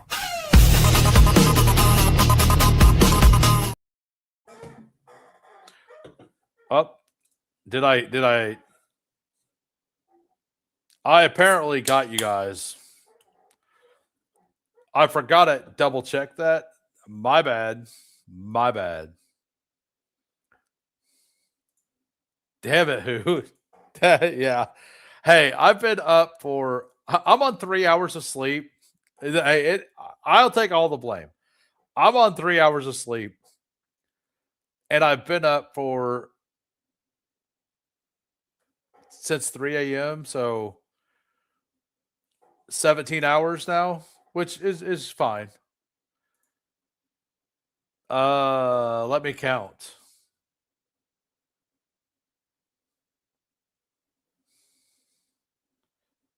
Three of them. Let me turn the music back on so I can stay awake. I need awake music. Awake music. After that bungle, we'll do this. All right, so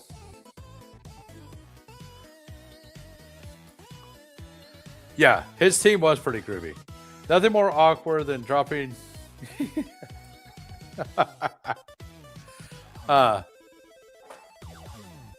Thanks. You got a follower? Hey, nice. I'm glad you found me. I hope you continue to enjoy it. The one thing I do is put out content. I'm working on a lot of stuff behind the scenes. Some people know about it, some people don't. But it's I basically do nothing but work on this channel and some other things behind the scene right now on my days off. So I'm hoping to end up having this channel should grow a lot over the next year for sure. Give that man another go. So I don't know if I'm gonna like this thing called Peachy Sunshine. Aura. It's a $1 energy drink from Walmart. We'll see how it goes. Popping a Zen to lock in. Donating to the Ghost Fund. Got it. Well, you know what that means. If she got that end zone, I'm diving in deep smoothly. Not my favorite. The Peach Sunshine, it's drinkable. Not my favorite.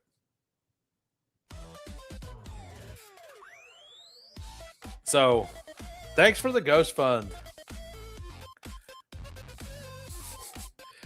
How you been, Alex? I've missed having you around. You got that new job, and all the drafters minis were like way easier all of a sudden.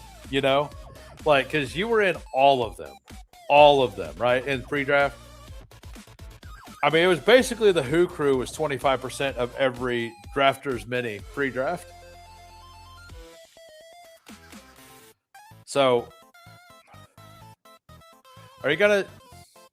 I probably won't, honestly.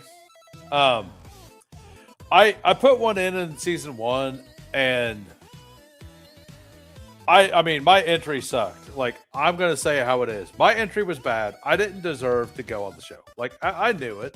I thought that maybe because I've been doing content that enough people would like vote for me, but that didn't really happen either. But to be honest with you, I'm kind of glad. Like, I'm pretty anti like reality shows anyway, so I think I would have been upset being in it anyway. Because I believe in like being upfront and honest and all that stuff. So I don't take any BS. I just don't. I was just like, okay, not dealing with that. How's that going to react? Right? Like that's just how I kind of am. So I think that overall, I actually got invited to another like something similar to that's been going on for 5 years. And I don't think I'm going to end up doing that one either. So we're in the eliminator now. Time to lock in. We got the 104 We got Smokers at the 2. We got Cade at the 6. We got Jordan at the 10. We got Gentara at the 12.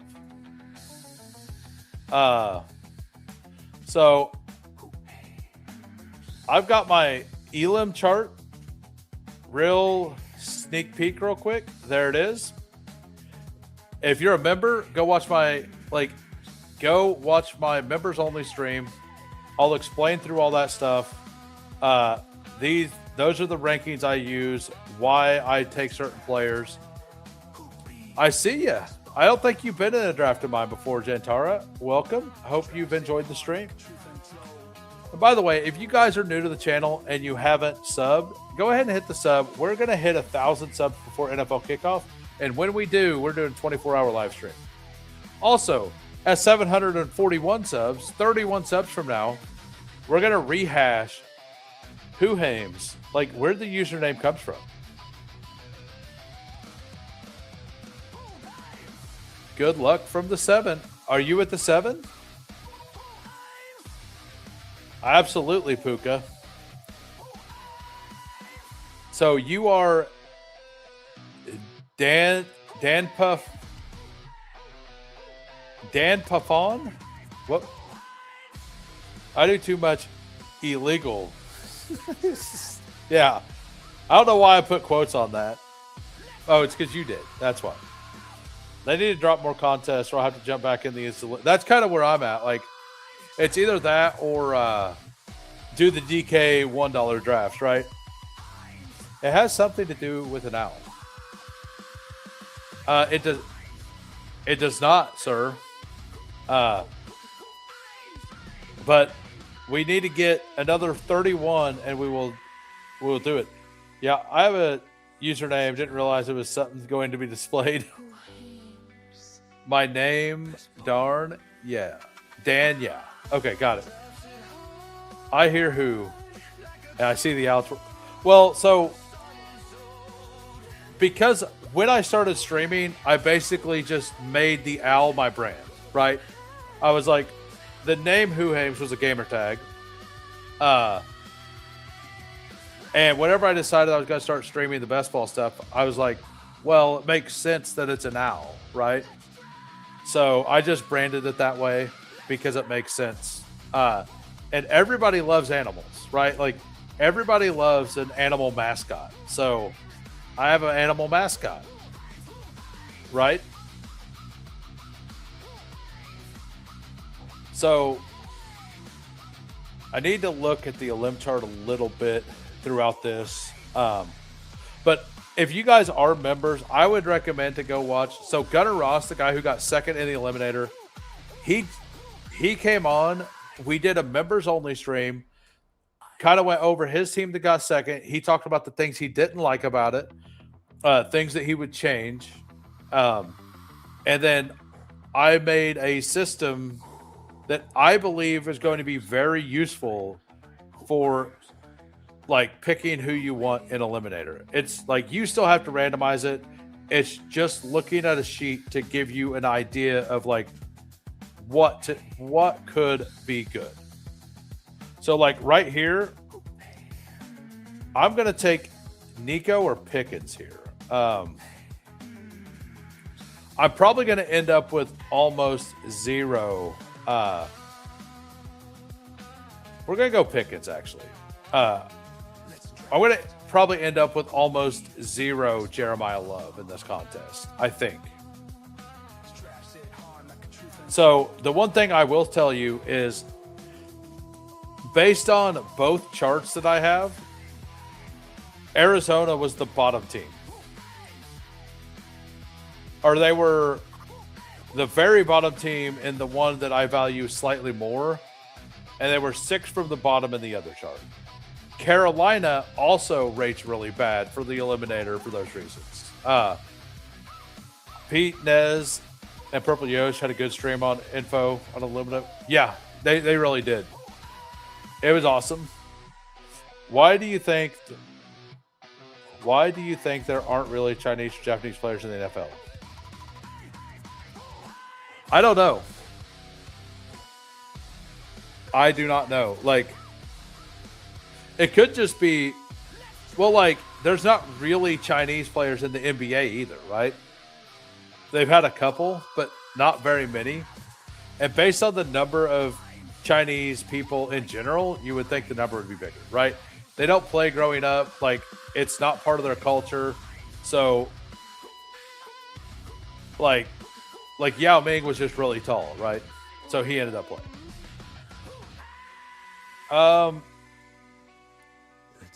Do we want to do that? We're going to go ahead. I mean, honestly, if Love falls all the way here, I'm going to take him. I won't take very much Jeremiah Love, but if he goes at 28, I will take him. He does have that week 14 bye as well.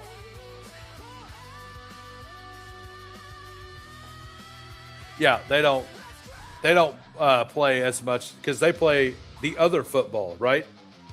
Most other countries play all the other sport, like every sport but football, right? Or NFL football. Football Americana, as some would call it. So, I mean, that's a big part of it. Like, we're starting to see European players pop in every once in a while. I'm thinking in the next 5 to 10 years, we'll see several. Yeah. Yeah, correct. And like football, the other one is soccer. Football. Very adamant about it, smokers. Very adamant.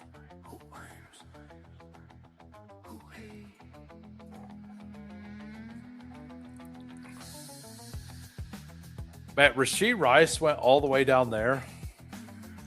So there are some prices that are just flat wrong in Eliminator right now. Like, really, really wrong.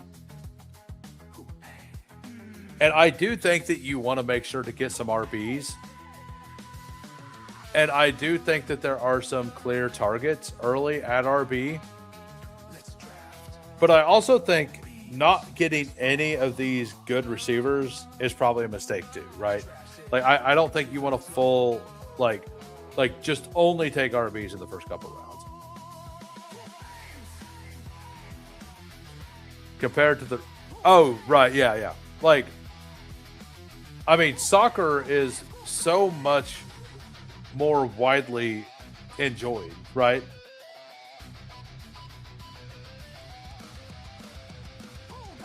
Like, it definitely is.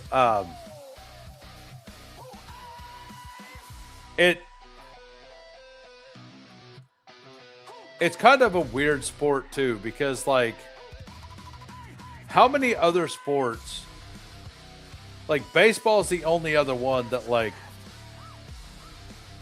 every time something happens, the entire game resets to a point and restarts.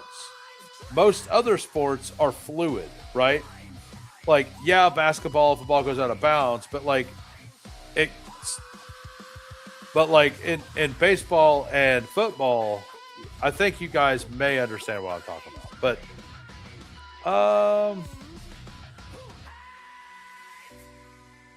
yeah, let's take Swift here. So, by the way, what we could do for the dog bass solver here, we're going to go over here to this one. We're going to move all the way down. And by the way, this should be live in a week or two to the public. I'm just helping him test this right now. So what this is going to do is it's going to help me find the floor for all the teams. So like, it's going to look through, it's going to autofill this, and it's going to help me find the most floor points every single week. I definitely wanted Lamar there. I wanted Lamar pretty bad, to be honest.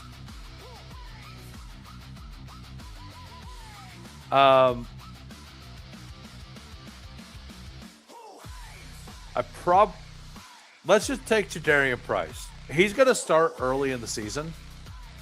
I do like Seattle a little bit as well. I have no idea how to draft these eliminator, to be honest. It doesn't feel great to have wide receiver 1 with a week 6 bye. So, all you need, I mean, if you get to, so to get to week 6, let's just do the quick math, right? After week 1, we're down to 50%. After week 2, we're down 25%. After week 3, we're down 12.5%. After week 4, we're down to 6.75%. After week 5, we're down to 3.5%. We'll just, I know that's not right, but so week 6, we're down to like 1.7% of the entire field. So only like, and maybe I got that wrong, but I'm pretty sure that's right. Because you just half it over and over again, right? So like, so 25, then 12.5 divided by 2, then divided by 2, then divided by 2, 1.56. So like, only 1% of teams are even going to be alive. Like 1.5% teams are only going to be alive by week 6. Don't over. Yeah, that's the other thing. You don't want to overlap buys for sure. Like not too many of them. Indoor soccer was great. I like one of the problems with growing up in a really small town is the fact that, like, I mean, I got to play a bunch of sports, but it was only basketball and football, right, and baseball. I did like indoor soccer whenever I was the few times that I found people that were playing it. I had a lot of fun with it. I think I could have really enjoyed it. But I was also a fat kid, so I wasn't very fast. But I was stubborn. I was stubborn enough to not quit at like running, like chasing people and stuff like that. You know, like. Doesn't mean I was good. I was the one everybody's making fun of, right?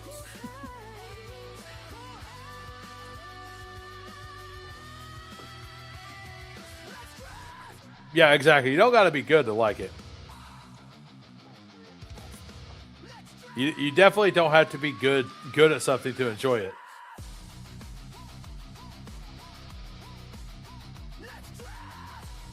Glue guy, absolutely, yeah. I was the guy standing in the corner making jokes, you know, not, you know, that's all it was, just standing there making jokes.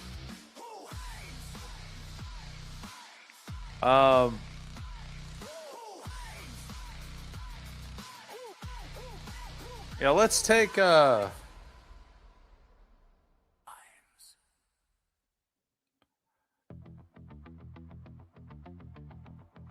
let's take Jalen Warren.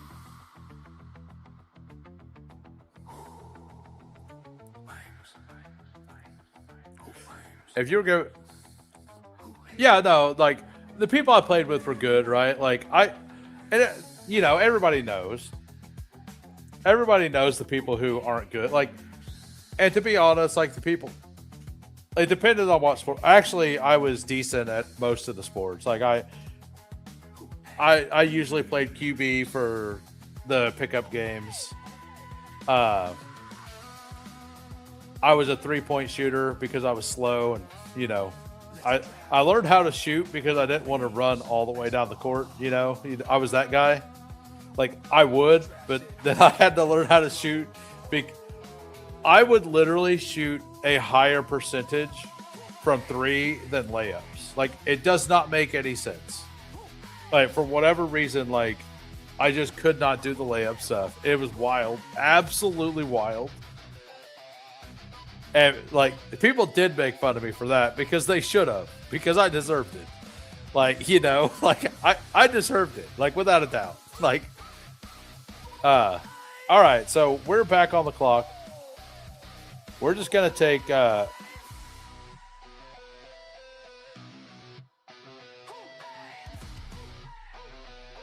gonna take Dak is what we're gonna do.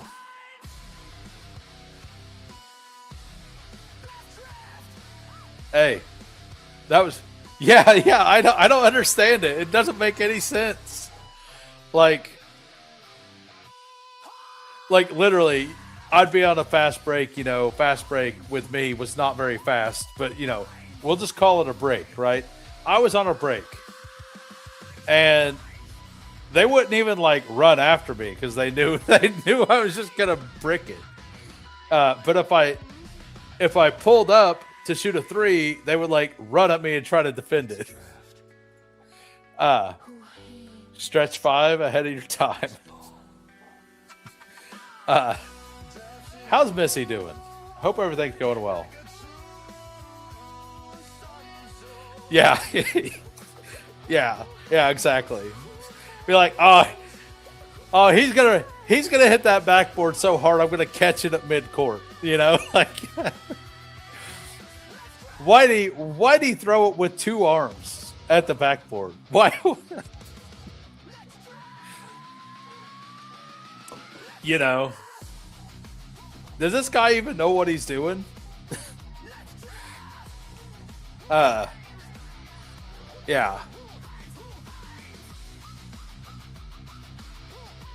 Just wait till the 24-hour live stream. I get wild when I get tired. If we get to that 24-hour live stream, I'm going to be like that for like the last 12 hours. So we need to get there, guys. It'll be a good time. At some point, I'll start giving up like trying to draft good teams, and I'm just going to like just chill and be wild. It'll be fun. All right, so for the audio listeners, we have a 1-4-2-0. We got Dak Prescott, Jeremiah Love, DeAndre Swift, Jadarian Price, Jalen Warren. Like, honestly, that feels very fine. Double anchor, Puka, and Pickens. Braun had a teammate he called layup because whenever he shot a 3, it was automatic like making a layup. That was who? Yeah, exactly. The secret's out, guys. Secret's out. Secret's out, guys. We're actually best friends. During hour 23 of your 24 hours. You know something? Like Iomina can really ball.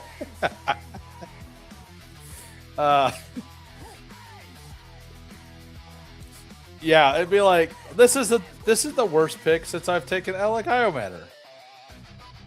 You know, it's like something like that. I actually took a bunch of Iomina before Wandale signed, and then they signed Tate. It does not look great. It really doesn't look great. Blake Corum, come on down. Something I'm doing in Eliminator is I'm stacking up offenses. Like, I don't mind. Like, I have multiple teams with, like, Dak plus Javonte plus Pickens or CD plus Javonte. Just Javonte plus Dak, right? I think that's a solid way to play Eliminator. Just find offenses you think are going to score a bunch of points and just get both sides of it on 2 different ones. And you should have a pretty high floor every week, right? Like if Stafford comes back, I like the Stafford price a lot more in Eliminator. Like I like him more than some of these other guys in Eliminator. Now, ahead of Mahomes, I don't know. But ahead of some, like, but honestly, like, Mahomes probably isn't 100% week 1, right?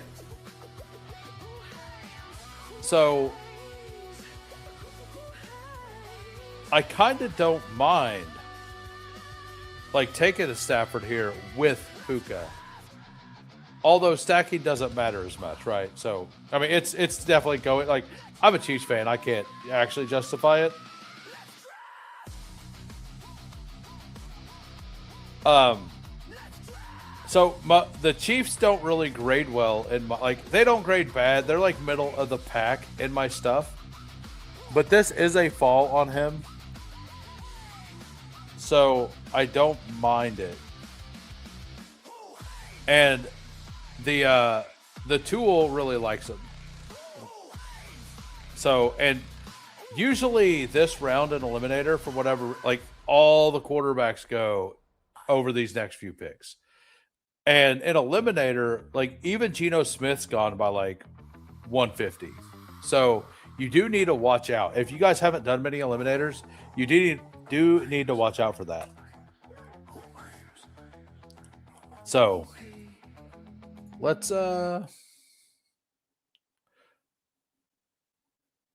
do.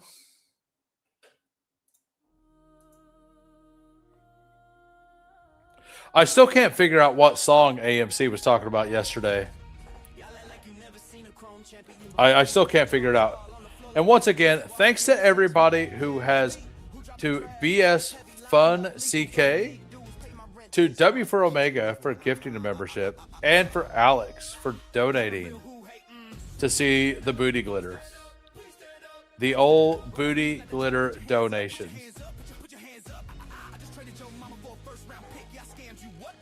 Yeah, so like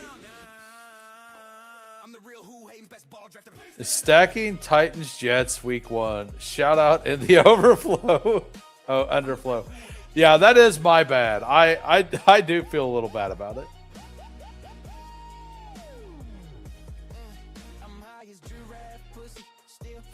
Yeah, so are there, I haven't even looked. Is anybody else live tonight?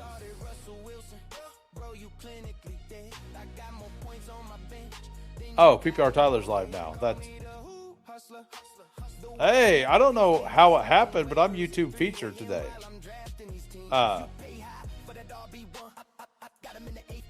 Thank you for the 28 of you watching. Yeah, so it's okay. I'm cooking. By cooking, I mean I'm taking a lot of Titans and Jets. I mean, not all cooks are good. There are a lot of cooks out there. Not all of them are great. So, like, doing the double anchor here and then just taking a bunch of in Eliminator, it's going to be pretty high. Yeah, we're just going to take Goff here if he gets here. We're not going to. And I do think Jonathan Brooks is a worse pick in this as well. But we're just going to take Goff. We're going to get 3 offenses that we expect to be very strong. We're just going to have their quarterbacks. We're just going to try to make sure we get 25 points a week at quarterback, right? Like, just make sure we get 25 a week at quarterback. We should be perfectly fine to get another 25 minimum at running back. And now we can build the rest of the roster out. And like Dobbs would be fantastic. Higgins kind of, I just like, Higgins grades out pretty well for what this likes. And based on my stuff, Higgins and Shakir are actually pretty good picks. So getting one of these two would be a lot. I'm sure Tesla and Pacheco are going to steal. We're going to have a championship here. It's the opposite. So Tesla didn't do anything until Laporta was gone. I know he was a rookie.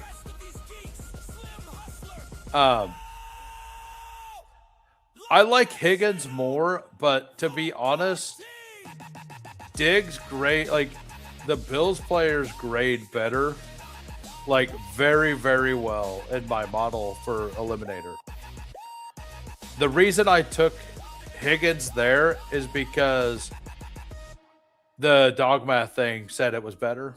I'm actually liking this team. RBs and QBs with only 2 wide receivers, but they're studs with late buys. Yeah, I this team does look pretty good. I want to secure because you have Allen.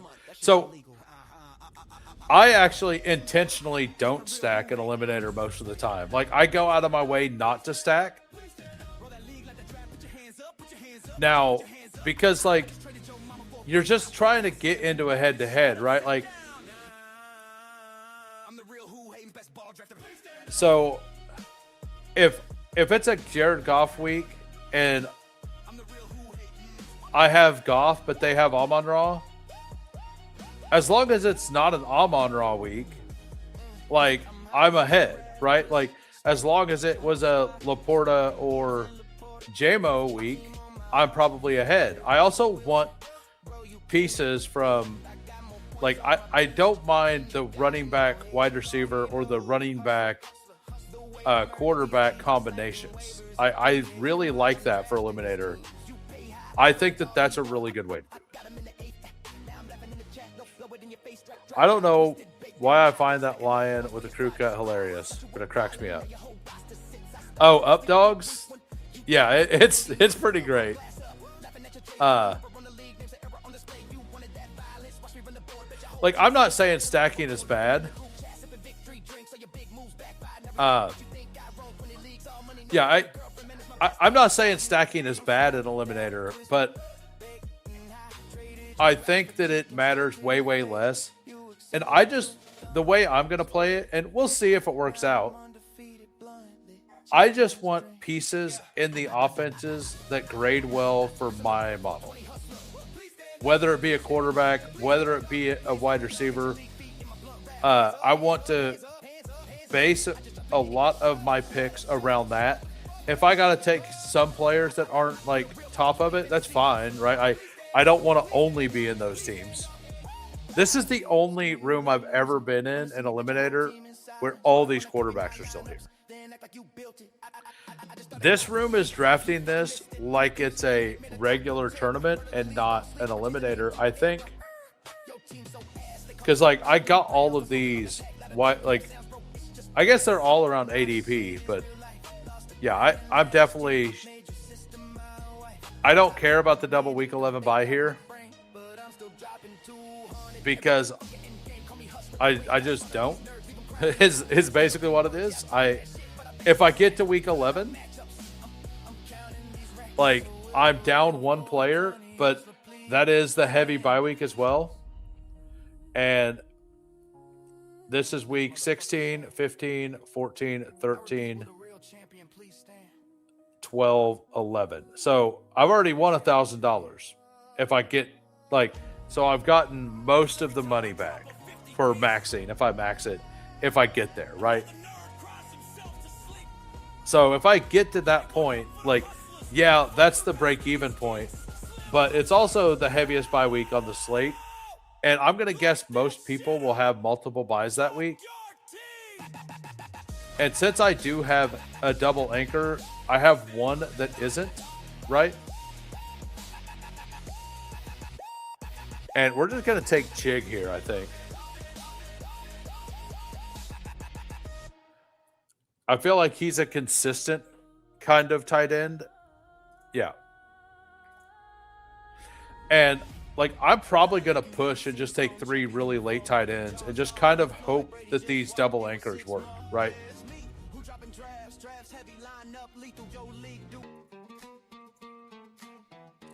All right, we got if you guys are just popping in, if you've enjoyed the content, go ahead and hit the like. And if you're new to the channel, go ahead and hit the sub. So we are probably gonna call it after this draft. I don't know. I kind of feel like doing a DraftKings $1 draft, honestly. Let's go look. I'm going to go look real quick at if they put a flash sale up. Because last weekend they put a flash sale up that I missed. No flash sale right now. So, yeah, that's what I was going to look at. I don't know if it's max yet. I think if I won it, I would sell the ticket and the seat probably. Because I don't fly. Hey, what's up, Goofy? How we doing? How's Goofy Chicken doing tonight? If you guys aren't subbed to Goofy Chicken, go give him a follow. All right, so yeah, after this, I'm going to join a King of the Desert. I'll have to join it on my phone. I won't rug pull you, I promise. But I will have to go use the restroom while it's loading up.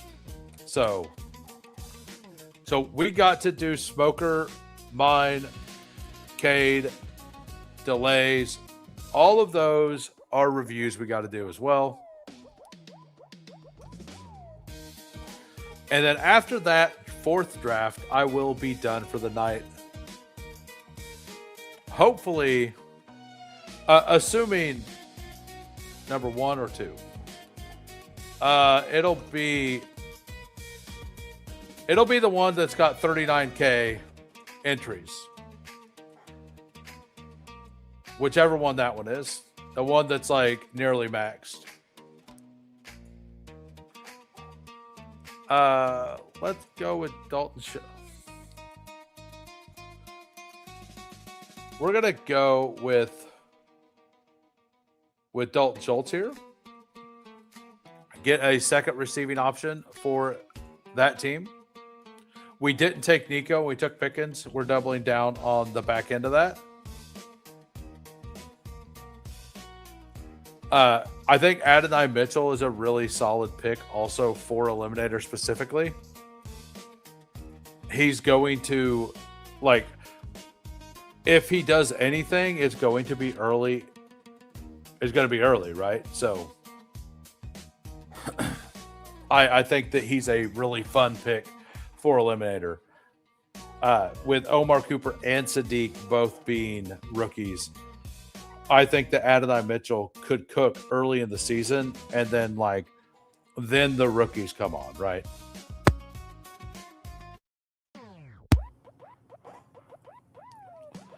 Yeah, so the one I'm looking at is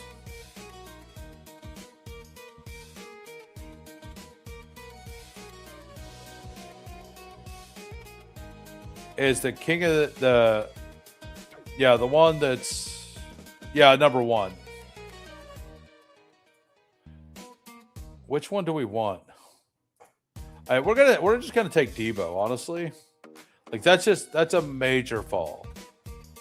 I guess that's not a major fall. That's where we're at. I have Titans, Jets, Shadur on it. Did I win? You did an eliminator. Did you have fun? Because if you had fun, you won.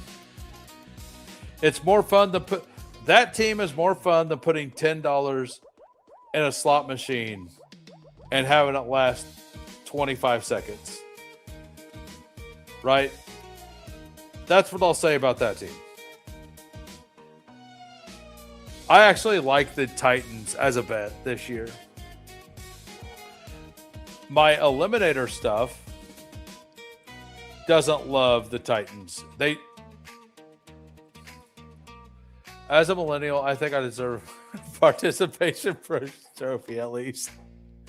Well, I'm sorry, I am not a millennial. You get accused of money laundering drafting a team like that. Yeah, right? So we also got the 7-hole. I believe this is the first time you've been in a draft with me, so you'll get a review as well. Oh, and Jantara. Jantara has so I got a lot of reviews to do. So because I believe this is the first time Jantara has been in a room with me as well. And if you're a member and you don't want to review, just you could say something, it's all good. Or I could make fun of you anyway. We're all friends.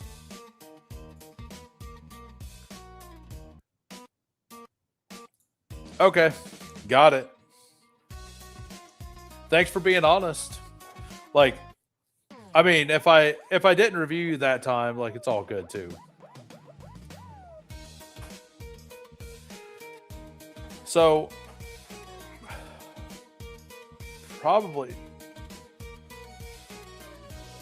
I mean, Calvin Ridley would be awesome. Barner would be awesome. Gunnar Helm wouldn't be bad.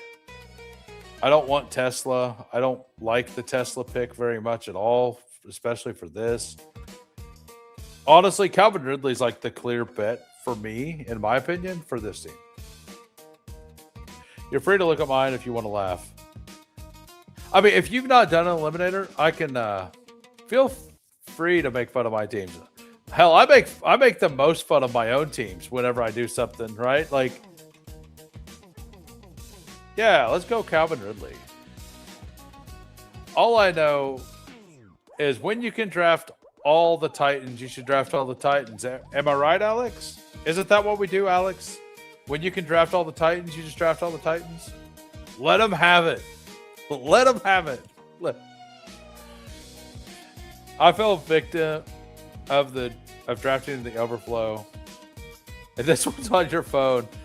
I mean, that it's fully my fault. I did bait everybody.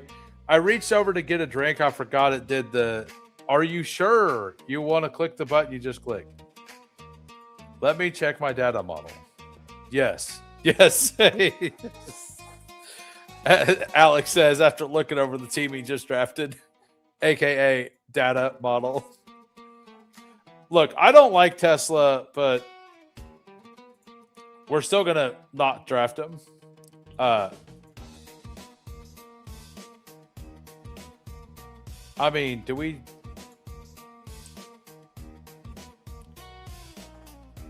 do this? I mean,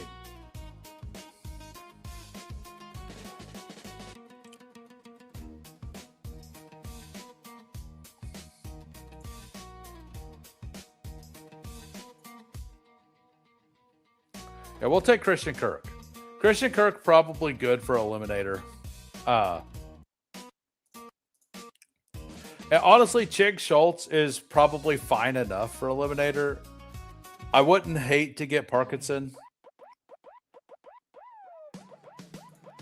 I probably would rather honestly have another receiver. How we doing, GAB? How we doing, sir?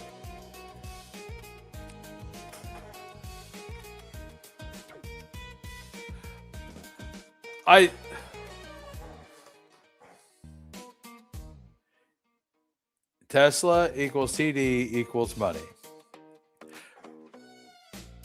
Like I mean, if Tesla cooks, I'm gonna have a bad season. But he has to like actually cook. Like he has to be a guy that like kind of buries you, right? And you could just avoid the Tesla teams in Eliminator, right? Like that is something that could easily happen. You could just avoid the Tesla teams. And then happen to play the Tesla team the week that he doesn't do anything, right? Like, because Tesla's going to have a lot of not usable weeks. Just like Christian Kirk. Christian Kirk's going to have a lot of non-usable weeks. You know, the entire back half of the schedule. The entire back half of the schedule.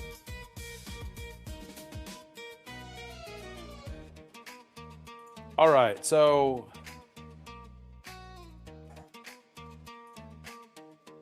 it really likes one of these tight ends.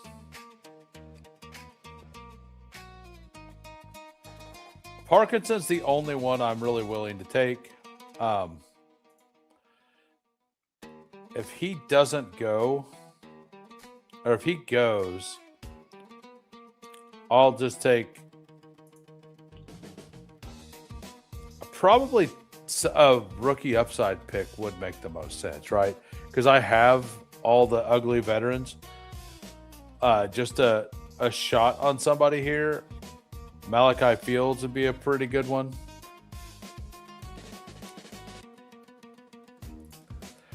Is Keenan too risky?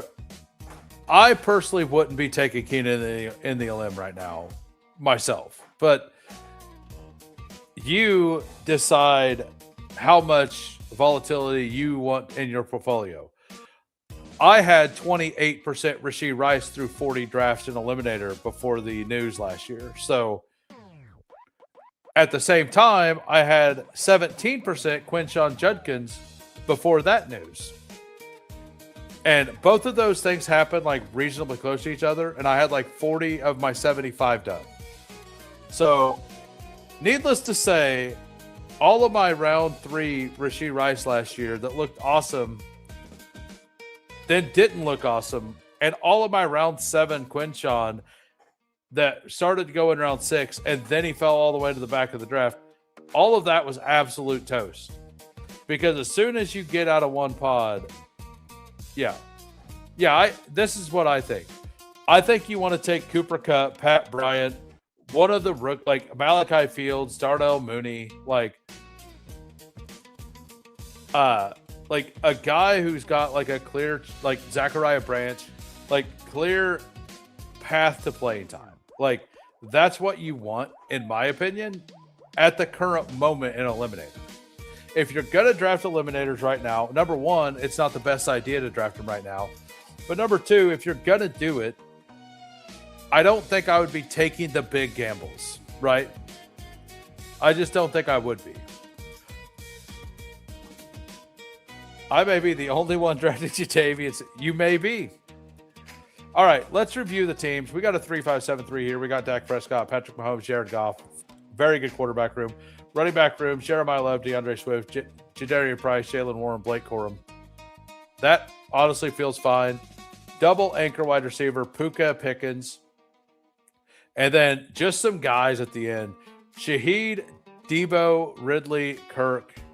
Like, we're not trying to get first place. We're trying to eke through every pod. And then Chig, Schultz, and Parkinson.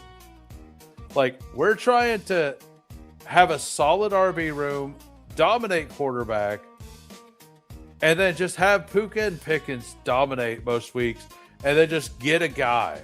Just get a guy. Kirk Share, win. I've only drafted one LM. Been waiting. Yeah, that's the smart way to do it.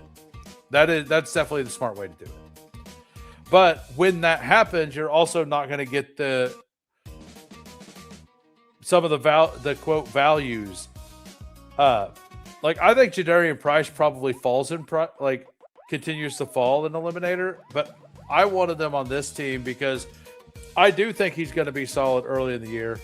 Did Halani go? I think George Halani is one of the single best picks in Eliminator right now. They've already said he's the third down back. There's almost no chance that Jadarian Price isn't going to be that. And you can't get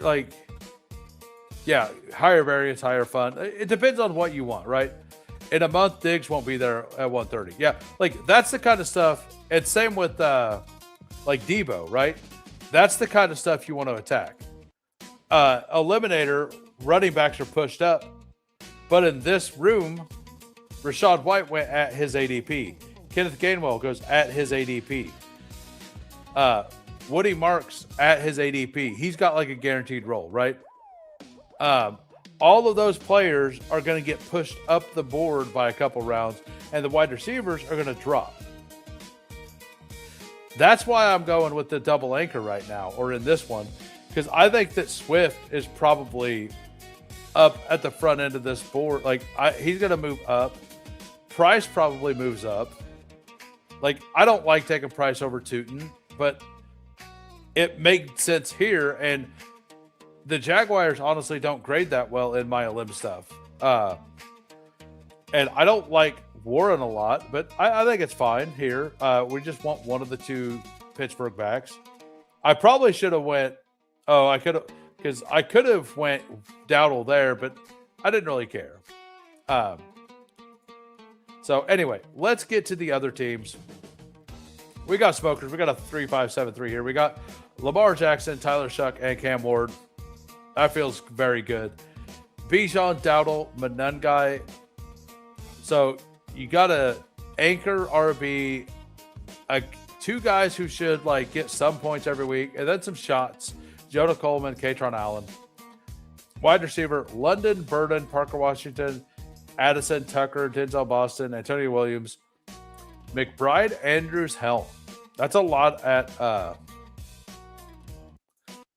Tyler Warren or Jalen. A lot of these guys, like JJ Zacharisa was going off about Jalen Warren going to catch all these balls. And on his stream, I said, I said the same thing I've been saying, like, Dowdle's caught just as many balls, and he's like, well, he's been way less efficient, which is true. But, like, I didn't continue the conversation on, like, being efficient out of the backfield with Bryce Young is probably different than being efficient out of the backfield with Aaron Rodgers, right? Like, I don't know if it's a 1-for-1. Like, I will agree that after the catch, Jalen is better. And Jalen is a better pass, like he's a really good pass blocker too. But Aaron Rodgers checks out of runs all the time. And if that happens, like Rico's going to get some dump offs as well, like for sure. Like, and this right here feels like lazy analysis because you're just looking. Kenneth Gainwell left. Kenneth Gainwell caught 70 balls. Jalen Warren is a slightly better pass catcher than Rico Dowdle, so he's going to get all the balls. Like, I think that's late. I don't think that's good analysis. But Evan Silva is way better at this than me, so it is what it is, right? Like, I think that that's just too upfront and easy to look at and think. I think the dump offs will be there with the tight end sets. Yeah, but I also think Rico Dowdle is going to be the one on the field more than Jalen Warren. Like, I fully think that. So, this is definitely true.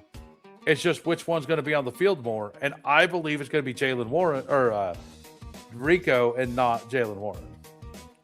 Rodgers is the field general and he'll put Dowdle in a lot better situation. Exactly. That's my point. Yeah. If you believe Jalen Warren's going to be on the field more, take more Jalen Warren. If you believe Dowdle's going to be on the field more, take more Dowdle. I don't think they're going to be running both of them often.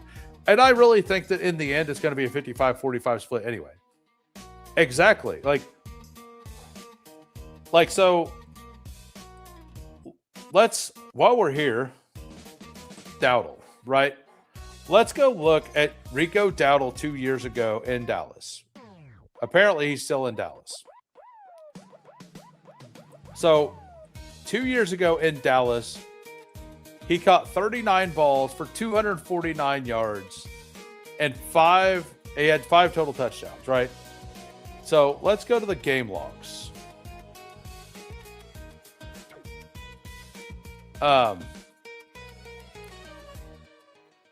So he caught 5 balls, 3, 2, 3, 3. Right? He caught 3 in a bunch of these, right? Now, he had a bunch of but remember, this offense was awful. This offense was not good. It was not good at all. So I think in a good offense, it's going to be better. That's just where I'm at. I think Dowdle grinds, Warren pass protects more. Yeah, like I think it should be like it's going to be like a 55-45. Which is why I'm like I do need to get more Warren. I understand that. I shouldn't just be on one side. I think that's the wrong way to do it, and that's how I've been playing it. But I also thought Rico was going to pass Warren in ADP, and then I was going to get my Warren. I don't think that's going to happen because all of the big ranking places are way in on Warren and not on Dowdle. So I'm probably just going to go to like 5% Warren now at ADP and then like continue to scoop up all the like way more of the cheaper guy. You can leave Dallas, but Dallas don't leave you. Yeah, exactly. If Steelers are trailing a game, it'll benefit Warren. I don't know that it will. I don't really think that's necessarily true because Dowdle pass protects well, not great, right? Yeah, Dowdle gets way more touchdowns if it's 45-55, which is what I believe. And like the like there is still a world where the third down back ends up being Eli Heidenreich and not Jalen Warren. Like the one thing nobody's talking about, everybody loves Jalen Warren. Like I love Jalen Warren. But nobody's talking that this coaching staff owes zero to Jalen Warren. Nothing. Zero.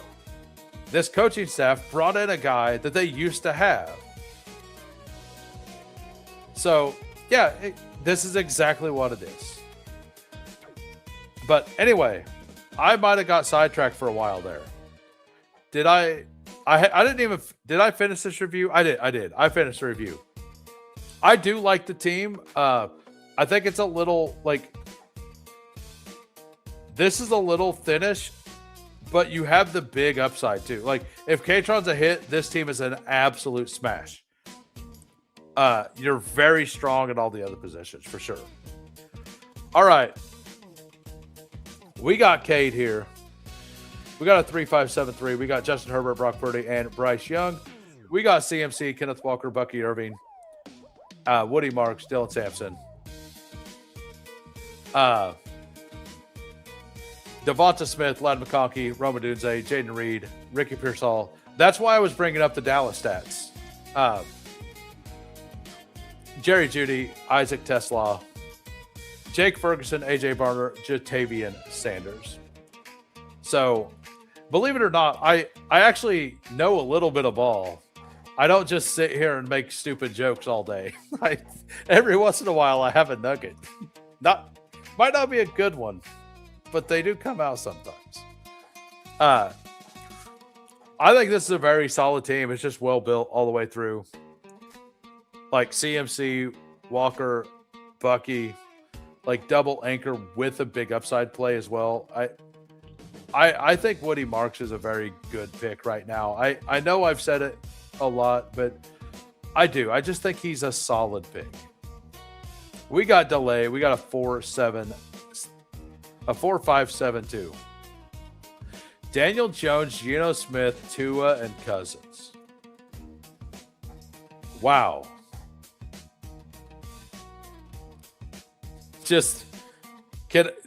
Wow. Wow.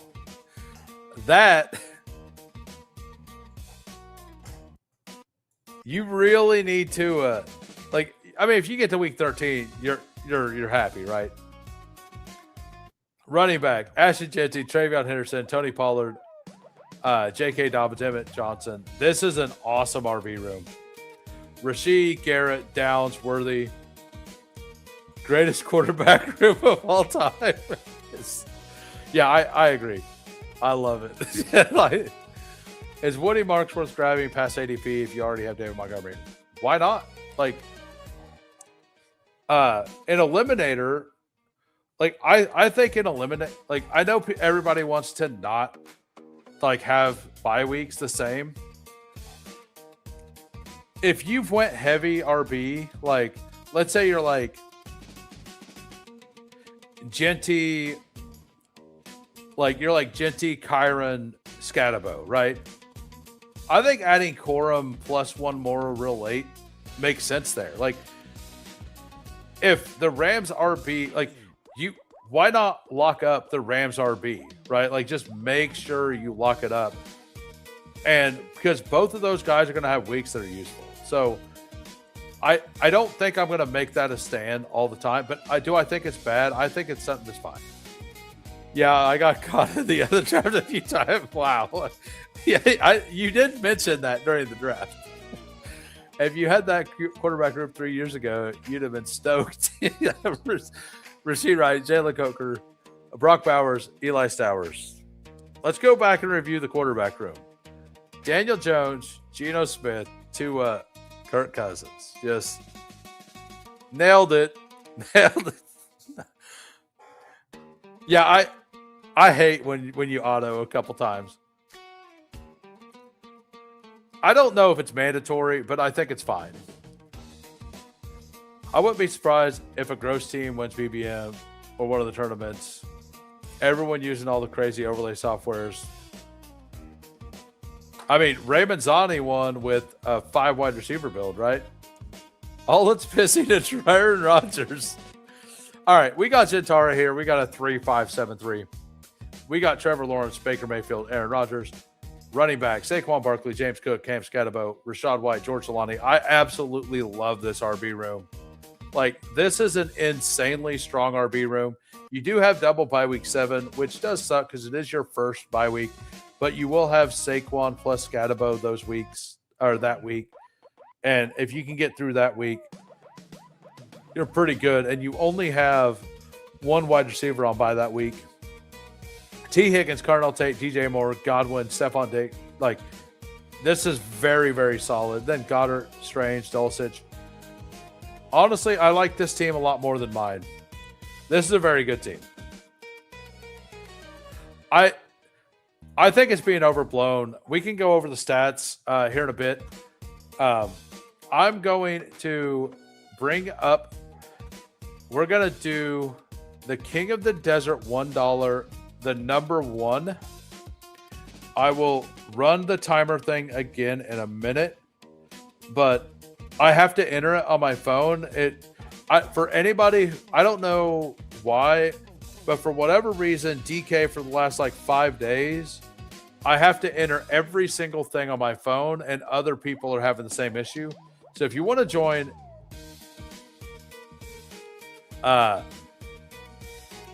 join this lobby, I would use your phone. It is going to be NFL Best Ball 3 million King of the Desert qualifier number 1. That's what we're going to enter. And we are going to enter in 15 seconds. We never leave the grind. Fury, endless, breaks, relentless, fantasy, reigns, who wins, immortal.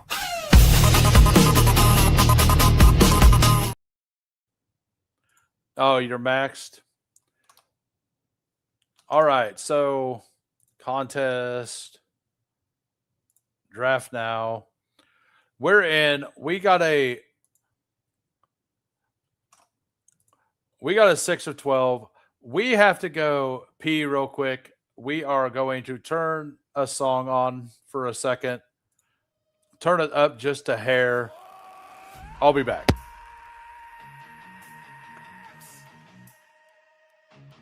It's time to draft another one.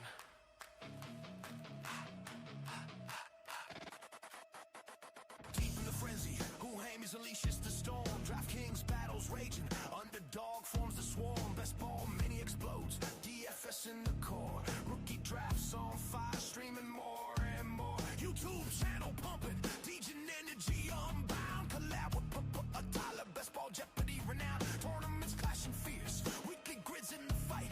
Best ball Degens unite, dominating the night. Oh yeah, blazing through the streets. Best ball dynasty judge, shattering all doubts, checking all the chaos and the madness. Gut calls, plotting routes, fantasy fury in the queue, unleashing the scouts. We're grinding through the chaos, high stakes in the vein. No holds barred action, claiming every game. Who hangs underscore FF on X where the rebels converge. Best ball drafts imploding, craving that surge.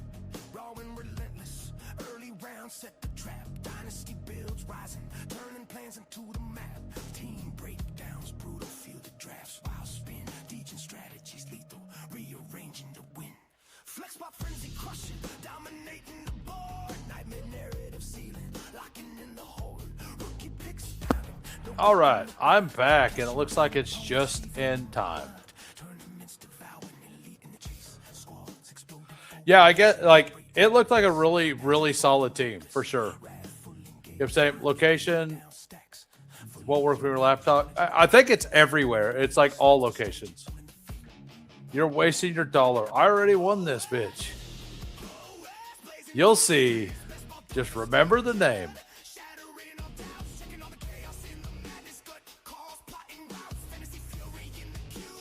Decided to hop in and draft an all-time bad team. Pick 4. Nice. Let's see what we got going on here. We got the... Wait a minute. Wait a minute. Are you here, Felix? DK Millie winner, Felix. Friend of the channel. T. Castro here. Right there. We got Louisiana Lightning at the 9. Mick Nix at the 5. We got the 4. How's everybody doing? I hope so. I hope one of us does. That would be awesome.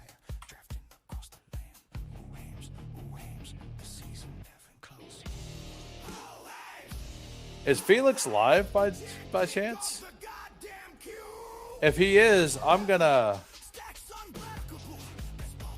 give him a shout. Because that guy, he won the Millie, and he's been stuck at like 300 and some subs for like 2 years. He deserves more. It's Bestball Nation. For those of you who don't know, Bestball Nation. Next time, try hitting deposit and then back button. Huh.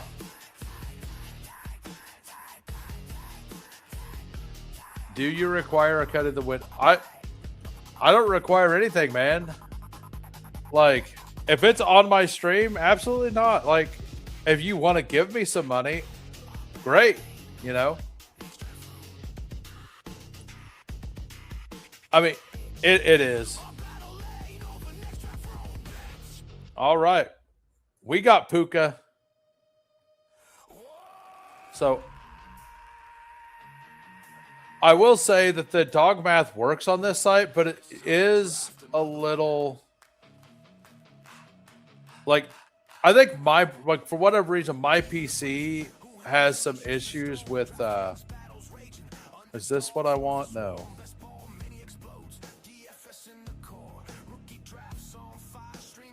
Yeah, this is what I want. Yep, there we go. That's the one I want.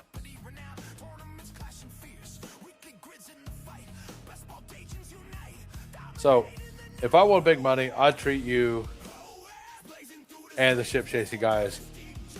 I mean, I just want somebody I know to win, right? Like, that's kind of where I'm at. Steve, I request 10% rake for all members. Taxman.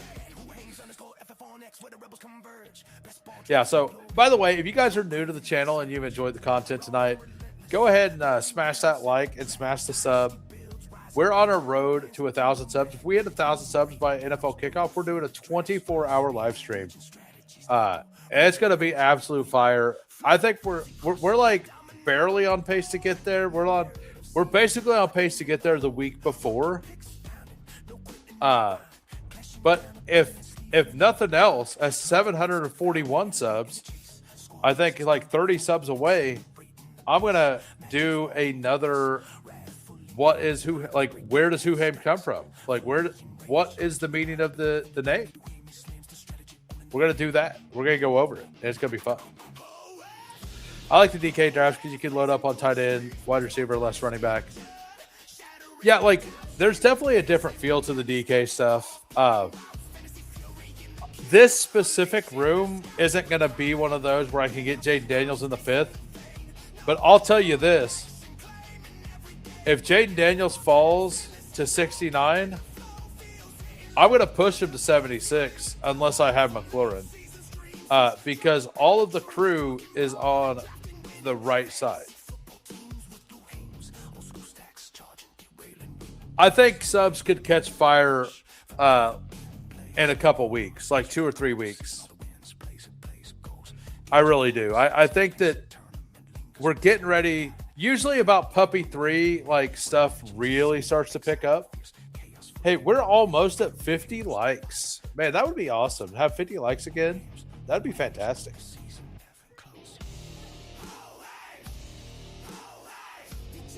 Yeah, so I'm gonna do like a marathon stream next Sunday too, because I have the day off, or well, I'm taking the day off work, so I'm probably gonna go live at either 2 or 3 p.m. God's time. Who Hames? How we doing? Best Ball on Call also has a channel. Arlocks, how we doing? See you in other chats. First time catching you live. Hey, yeah, I see you in chats all the time too. I hope you enjoy the content. Welcome. Serious question. If you win this, what are we qualifying for? To be honest with you, I don't know. I know it's like I mean, it's a $1 tournament, right? Like, I think first prize is something like a value of 20K or something. It's a DFS ticket for something, or it's a ticket for another entry, right? The right to play in the playoff slate, I believe, leading up to the Super Bowl. Yeah, and it's like a really high dollar version of it, like a really high dollar version of it.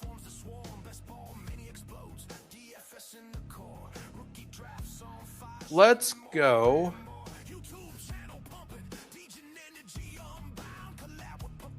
We're going to take Bowers. We're just going to take Bowers. First one you've done. Are you in here, Caddy? I think everyone that gets a ticket will get to play in DFS contest. Yeah. It is. Well, you get a cash. I don't want to say exactly because I've seen it once and then I can't find it again. Kyle Pitts stopped out my dreams against Arizona last year. Yeah, so like I'm wanting to say it was like 20K plus a 20K ticket, like, which would make some sense because second place is $1,000 and there's 49,000 people in this contest. So a 40K first prize, like, would a 17% rake on 49,000 would be what? Several, like, I mean, I'm too tired to do math. I mean, yes.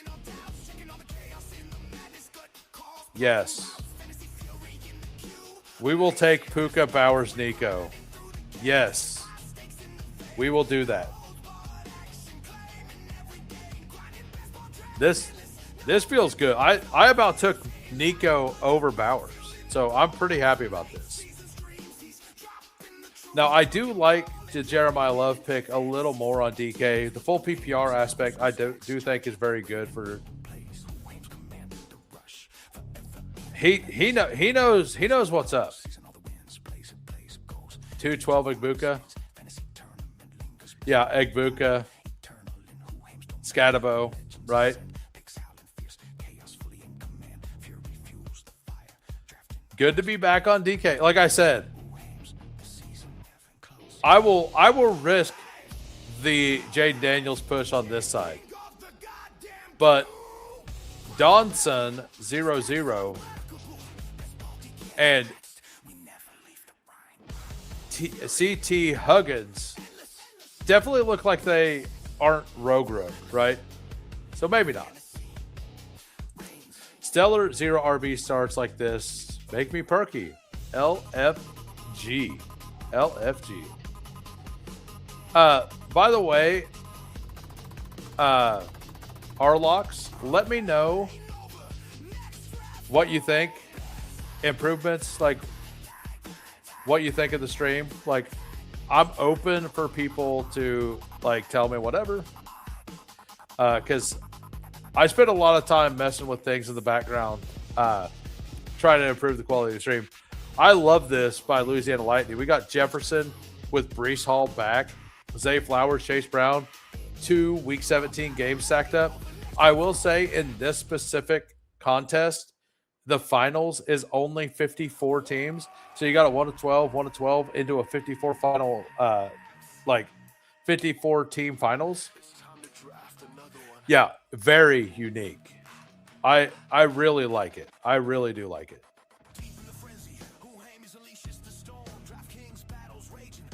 I mean, I would love to get Terry here. Absolutely. Let's go. So we got Puka, we got Bowers, we have Nico, we have Terry. Scary Terry. 0 RB. It's back, guys.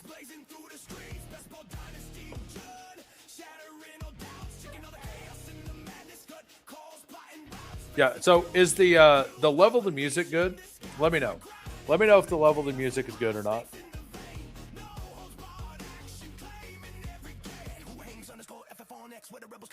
But yeah, we like I've been trying some stuff like this on DK, and I know in this room it's not going to happen, but I've been getting Bucky at like 65 on DK. I know you guys aren't going to allow that to happen, but let me tell you, it feels pretty good.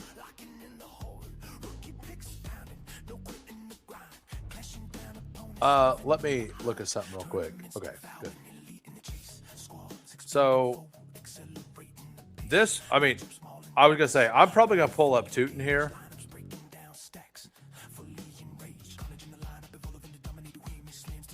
He plays Houston and Washington in the playoffs. Let's sort by ADP for a second and see. Man, I really like Mike Evans this year.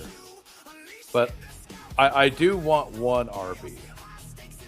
I do want one. So we're going to do that. Over Monty. Monty went.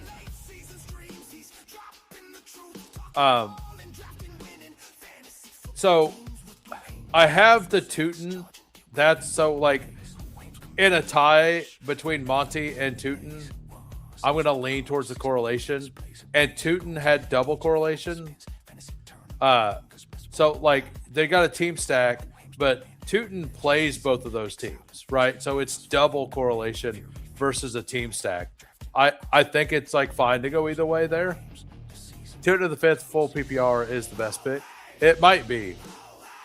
I have not done any weekly winners, and I've not had luck with it, but I did have one that almost won 2 years ago. I went into Monday night game needing Kyron Williams to score 24.6 points.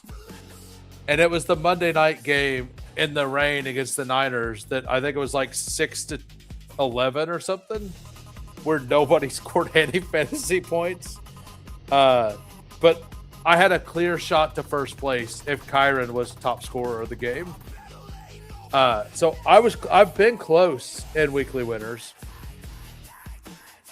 Going into a Monday night game with a real shot and then having it be an absolute monsoon, like, was the worst. What was the absolute worst? Like, there was never any chance for it to happen.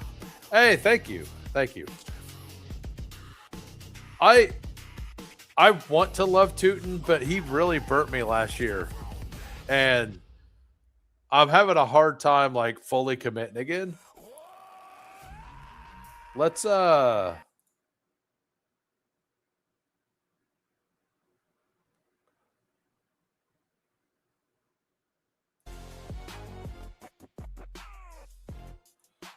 that.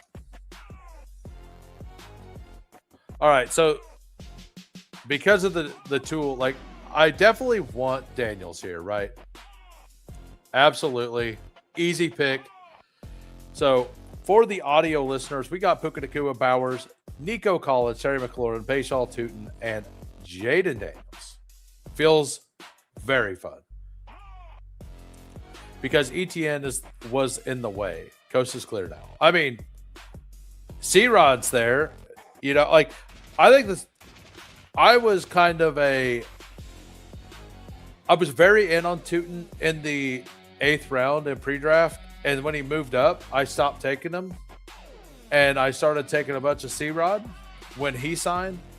I'm overweight both of them, I think, in pre-draft, and in post-draft, I started doing a bunch of early running back builds, and I like C-Rod more before the foot thing happened. So I ended up underweight both of them, but I'm Tootin's like my number 3 owned player at running back in Superflex. So I hope it hits because I have a lot of strong teams with Tootin in Superflex. Super in on Tootin. I expect him to have ETN's role and C-Rod to have Tootin's old role. I mean that's very fair. I think the Jaguars offseason suggests they expect a lot from Tootin. Yeah, go to sleep. You don't need sleep when you pound 7 energy drinks a day, sir. You don't. You just need more. Just need more energy, man. More energy. Give me Pollard. You don't want Pollard. Hey, Donson, you're a DK Metcalf guy. I can feel it. Take Metcalf. I know you want Metcalf. Take Metcalf. Don't time out on Pollard. He timed out on Pollard. How dare him? How dare him?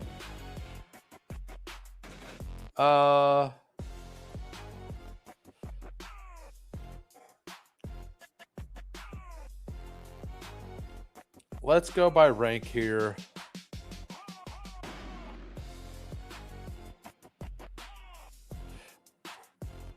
Oh, we'll take Warren. I don't take a lot of Warren. I was saying I need to take more Warren. I feel very strong up here. A Tootin Jalen Warren is a pretty good base, so I'm fine with this. I will take Dowdle if he falls to 93 though too. I will lock that shit up. What's up? Been taking a lot of T-Law. This is where you get your Warren shares. Yeah, no, exactly. Like now that Pollard's going ahead of Warren, I'll be able to click Warren. Like the biggest problem for me, well, number one, I think Warren and Dowdle should be going back to back. 100 balls. 100 balls. If I could get my left nut for the first NFL Sunday to be tomorrow, I would. Just would you do it for the right?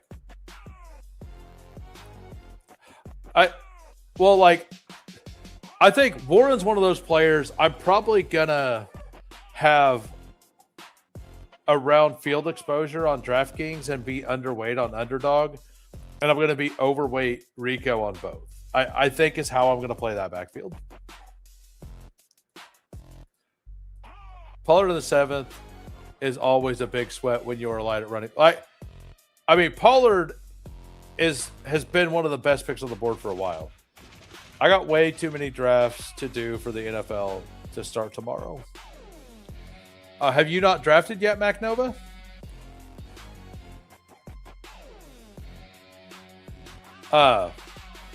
Because like DK's been running some awesome promos. Like some really good promos. I gotta say, I thought you drafted a ton. Oh, yeah. Yeah, there definitely are. Definitely a lot more. Okay, so Updog just messaged me. He's planning on... He actually is using my suggestion for the... what the solver uses. He's making this the base, which is what I recommended. But he's gonna launch that. He's gonna launch Dog Math on July 5th. I mean, they have you sign in and get one for free, I believe. I think you get a $3 one for free too. Get on it. 150 on DK or total. I mean, which do I take? If I have the choice, which do I take? Neither, because Mick Nix is he's gonna nix me, isn't he? Okay, so we do get the choice of lemon here. Do we actually want it? What do we got going on? I think I take lemon and hope one of these RBs come back around. Because I'm fine even if I have to go down to Dobbins, right? I think this kind of team, Dobbins fits really well, right? We have Tootin, we have Warren for the passing down back. I do like these other guys a little more. Jonathan Brooks is like the clear upside swing here. But I like all four of those back, so I think taking the fall on Lemon makes the most sense there. DK is the only site I can upload money from a debit card. Wife can't track it. Look at JT out here. Sneaky. Very sneaky. They have more. A lot you need to accept the promo on. Yeah, so yeah. DK is fast for withdrawals. Yeah, they are for sure. Where's all our money? It's invested. It's gonna hit. I assure you, honey. It's invested. We're in high variance stocks. We are in high variance stocks. How much? All of it. All of it. Believe me, you ain't got nothing to worry about. I got to worry about it. You don't have to worry about it. I'll worry about it.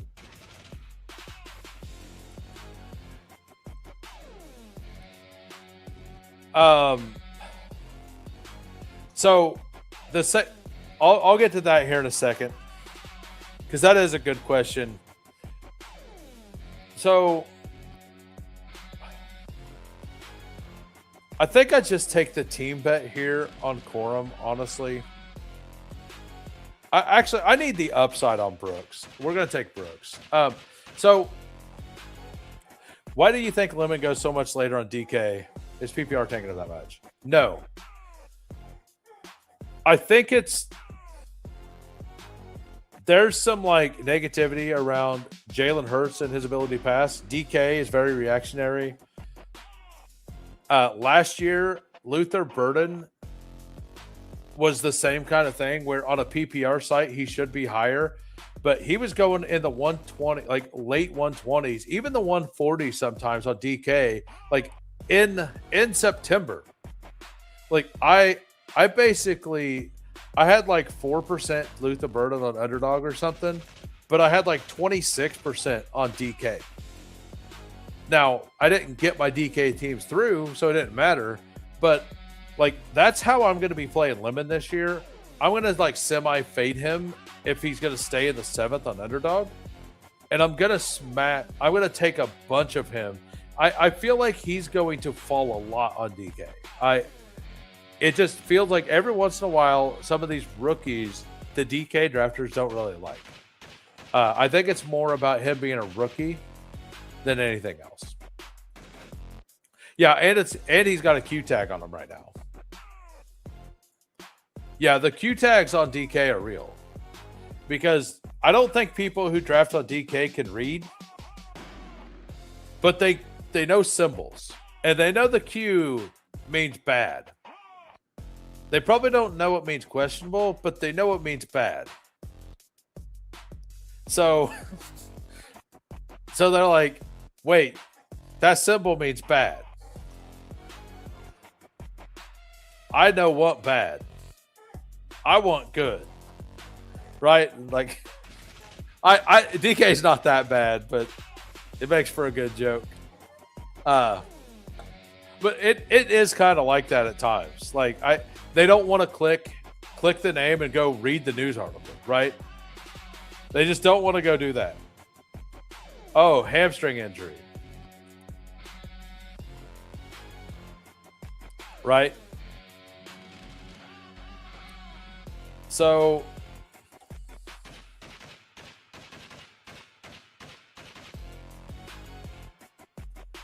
entering destination in June are pretty fun. Right, yeah. Jalen Hurts sucks if not for the tush push. Let's look at this.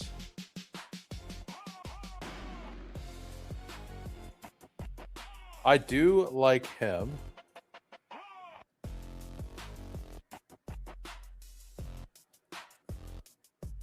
Let's just take Wandale here. In full PPR, Wandale feels really good, especially as a wide receiver 5. I'm expecting I'm going to have to pull the quarterback up here, which is one reason I took Wandale to like give myself a little bit of a safety. It is DK. You sometimes just have to make sure you get a guy. So I'm going to go ahead and put these two guys in the queue, and we're just going to take one of them.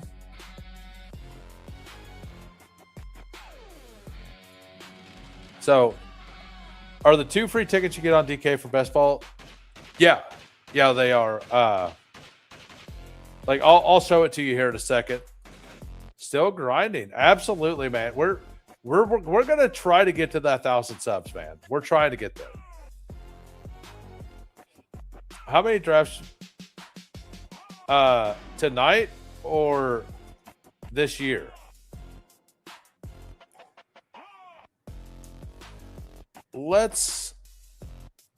So with the 300-yard passing bonus on DK, the plus 3 points, I like Stroud a little more than I like Ward. On Underdog, I like Ward a little more. Eagles, yeah, it really is. It really is. Cam Ward, welcome to the team. Oh, the 25. I thought you meant the qualifier. This year, well, I've already done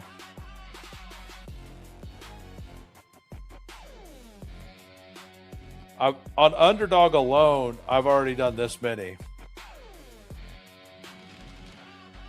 So I've got like 100 on DraftKings, or like 150, I think, on DraftKings, and like another 200 over on Drafters. So I don't know.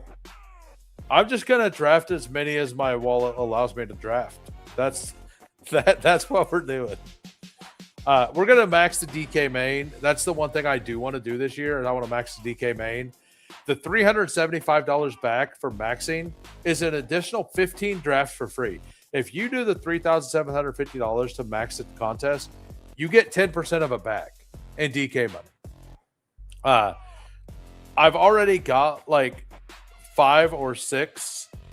I've already got like 5 or 6 free drafts by just going to DraftKings, clicking their promos.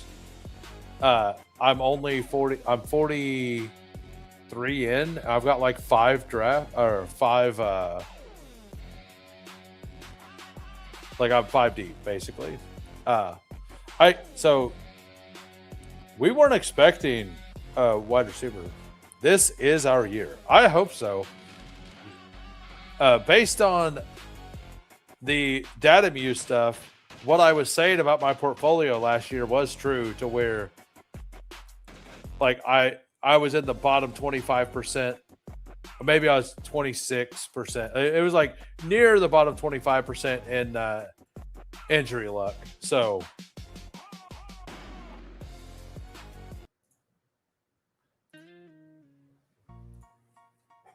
hopefully this year we have a little better injury luck.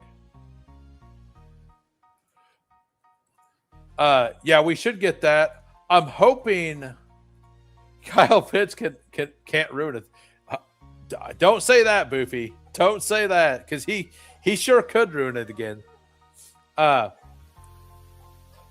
So I used a DFS booster token on one of them. So I'm hoping that that didn't disallow it, but I should be getting that free one as well. Yeah. Of not for 10th place in the Chihuahua or Poodle. Can't remember.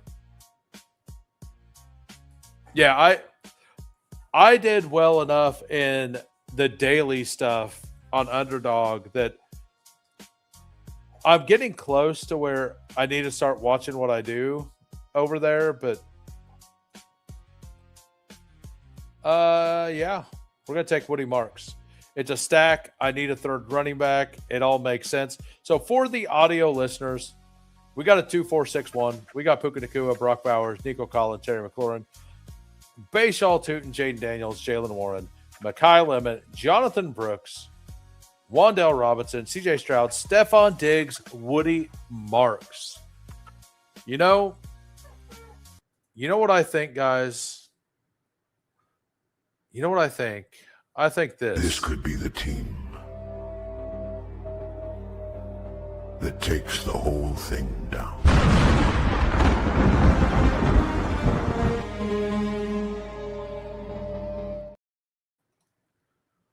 All right, so music back on. As long as you bet the 5, you should be good. I really want to focus on slimming down my quarterback room, smaller pods across my portfolio.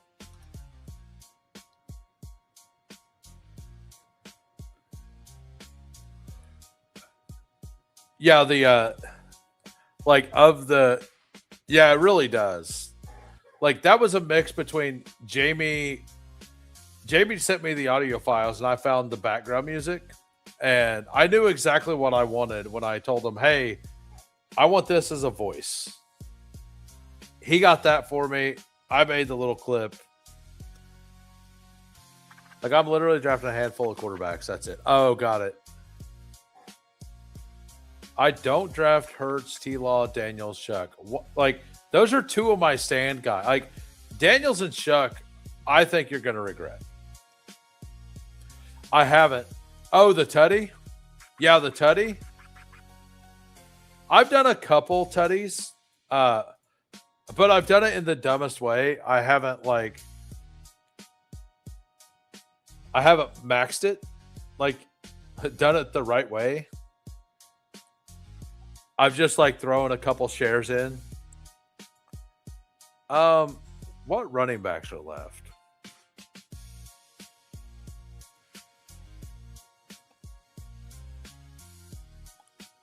Do I want Boston? I don't think I do. I kind of want Mendoza. We're going to take Mendoza here as a third quarterback. I know we got Jaden Daniels, but we have Bowers. It's 20 rounds. We might as well take the third guy here. I really don't mind doing it. I think it's been Tony Pollard. And there's a non-zero chance that the name right now is Katron Allen. That's the best the best running back value on the board. I don't know that that's true. But it feels it feels like one of the best clean bets, right? It feels like one of the best bets. So I mean, it's probably just Josh Jacobs, honestly. To be honest, it's probably just Josh Jacobs.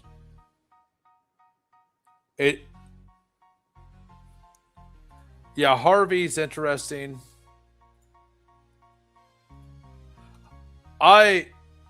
So give me a second. Let's take Tank. So I know you just found the channel, but before the draft, I was specifically saying Katron Allen is the exact kind of player that if he goes to Washington, it's a real problem for JCM because if Katron Allen goes there, he's going to get higher draft capital than JCM. JCM got the job last year and then got the job taken away for Chris Rodriguez, who they then let go. And Katron Allen profiles as more stylistically quite a bit more like C-Rod, which is something that they wanted, right? Like they wanted that last year because JCM was inconsistent. So now if JCM becomes a little more consistent, like sees the hole a little bit better, like he is explosive, but he can't catch the ball very well. And he needs to, like, when the hole is there, he's explosive through it. But a lot of the rookies from last year didn't have like the best vision. Like RJ Harvey being another one. So my first year on DK, I prefer it to underdog. So I will say it feels a lot better, but when you get to the playoff pods, like you need like 100. It's always 1 of 12, almost always in DK. And you basically need 190 points minimum to advance. Like you need like 190 every week to advance.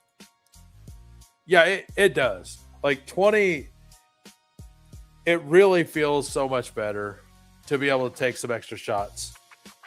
And I think if you're better at it, the deeper the draft, the better it is.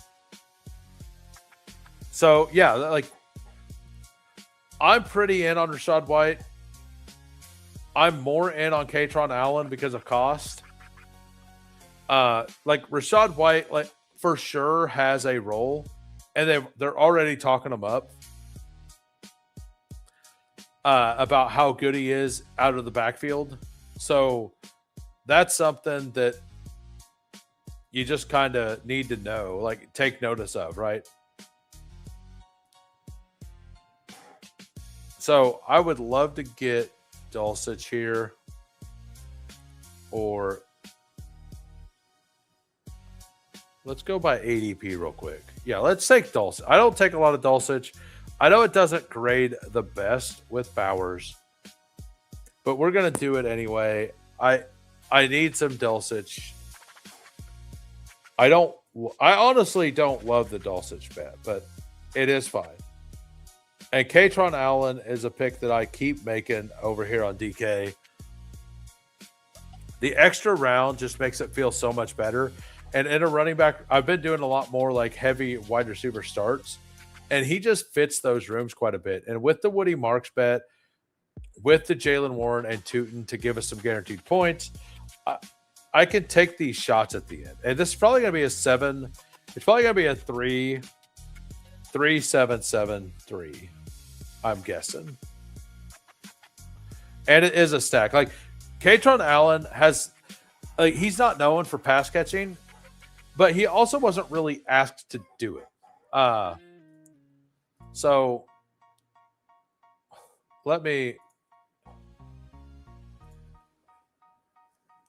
here's my rookie stuff. So Katron Allen, like, yes, his yards per route run was real bad, 0.48. He only had 1 drop out of 23 targets, though.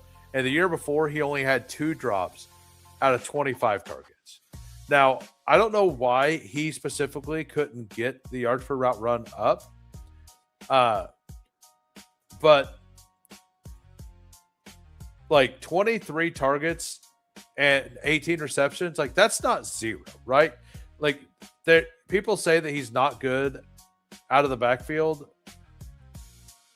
I think it's just because of that. Like he's able to catch the ball, and Singleton was actually like on the same team, by the way. Like he did quite a bit out of the backfield, right? But Katron was a much more efficient runner in year 2. So like I'm also down on Singleton because of how much better Katron got when he got worse. Singleton got worse and Katron got better behind the same offensive line in 2025. So is it the deposit 10 and get 2? Oh, hold on.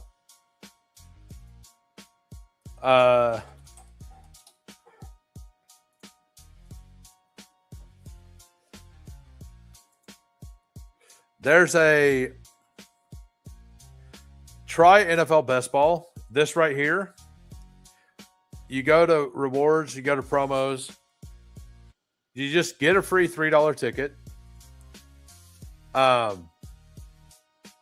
thought they had one. Maybe that was early in the offseason, but they did have an like earlier in the offseason, they had one where you just opted in and just got a free $25 ticket. I think it might be that you do 2 and get 1. No. They literally had one. It was like you do 2 drafts and you get a free ticket or something. I've already claimed it, so it might just be gone. I don't know. All right, so we're kind of all over the place. I do apologize. I autoed Pat Bryant. Good thing I set my own ranks. Pat Bryant's an absolute smash. I feel like I wasn't. You feel like what wasn't? I got confused. Kamara and R. White are the best receiving running back out of the backfield. They are both really good. I like the wide receiver can be found like and Pat Bryant's one of those. DK should still have the do one, get one. That's what it was. Yeah.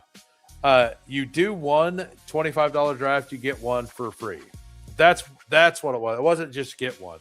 But yeah, you got just a get one free with nothing for the $3, and then you do a 25 and you just get a second one for free.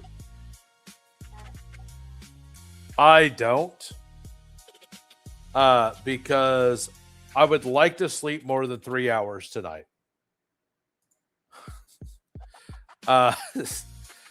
Because last night I only slept 3 hours.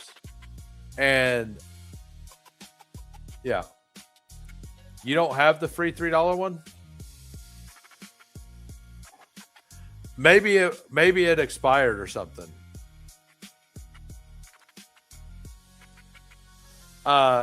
I'll get to the dynasty question here in just a second.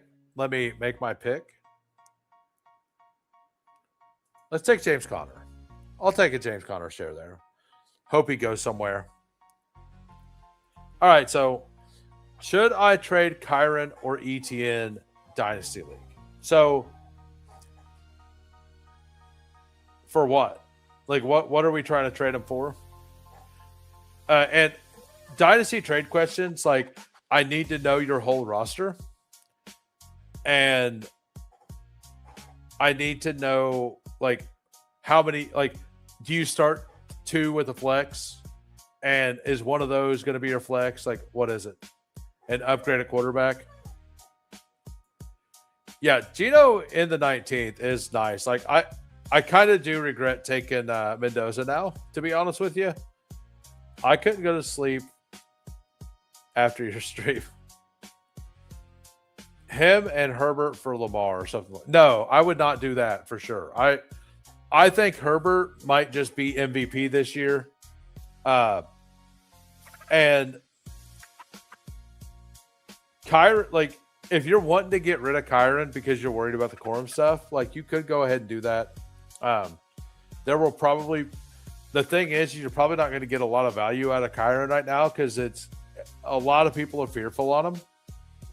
And you would have to trade him to a win now team, which means, and if you're wanting to do something like that to get Lamar, you're probably also a win now team, which means you're probably not going to get fair value back.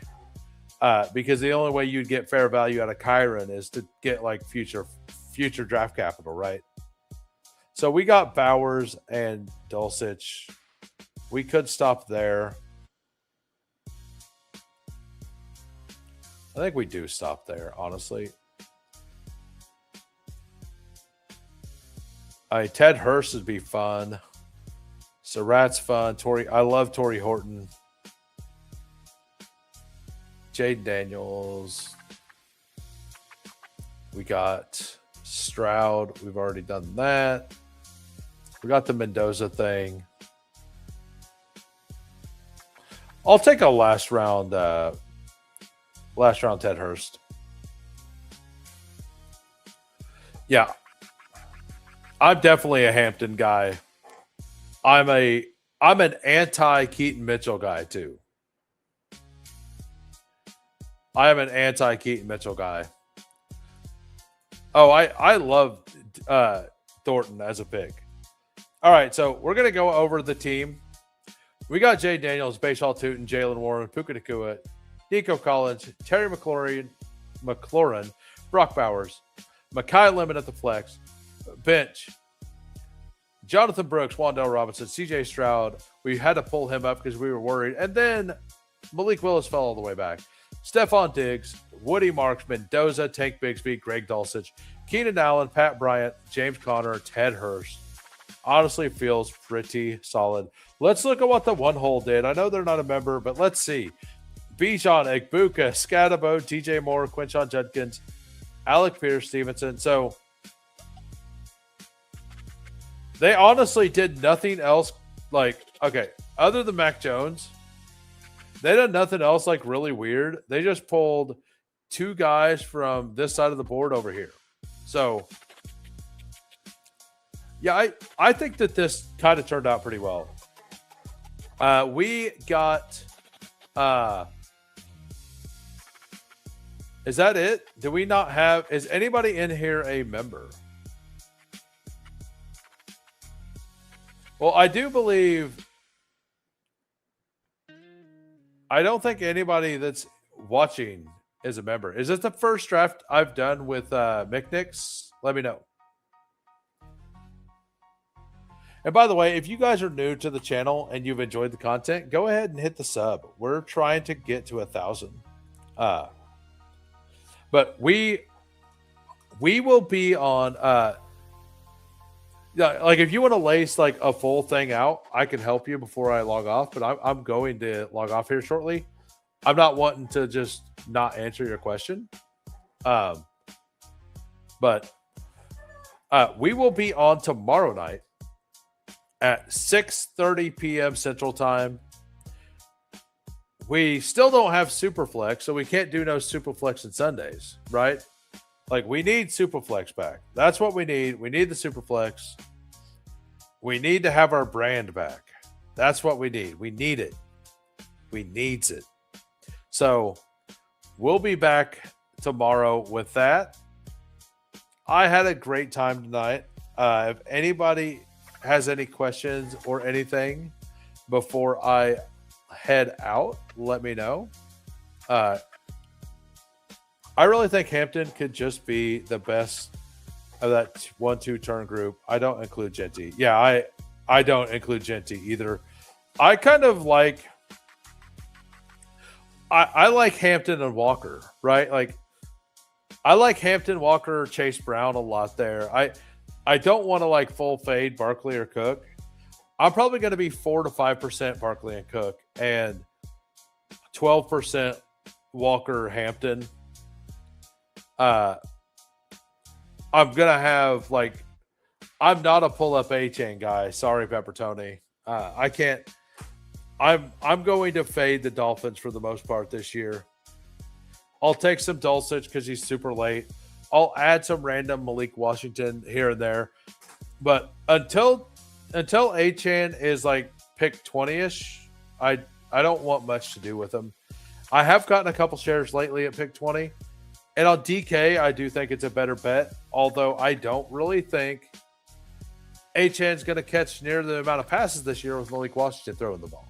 Like, we don't know for sure yet if Malik Washington is somebody who's able to throw to the running backs or willing to do it. And number two, we also have never seen Devon A-chan in a non-McDaniels scheme, right?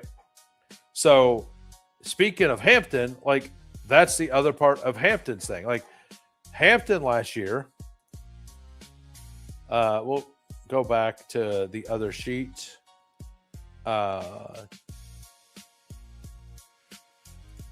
So if we just go to targets last year, Hampton had more than you think. Yeah, so Amarian Hampton had the 16th most targets last year at running back. 16th most. He had 34 targets.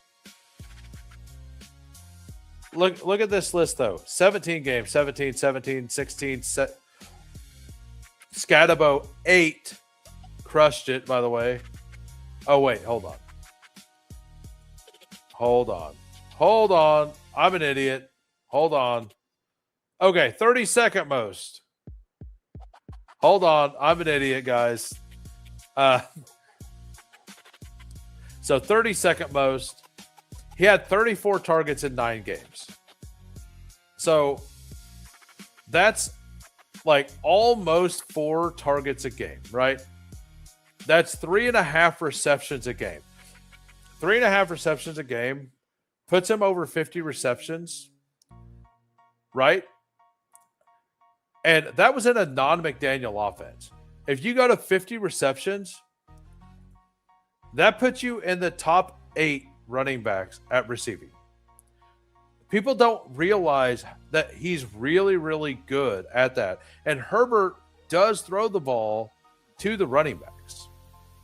So that's an underrated thing. And I do really I like Hampton more on DK. Like, I like him both places.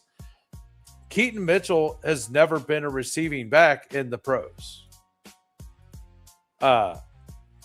So that is one thing that I'm kind of looking at that a lot of people aren't. Like I have not been taking a lot of Hampton lately, but like it's so weird. Like I go through one week, I'm like, I want Chase Brown. Another week, I want Walker. Another week, I want Hampton.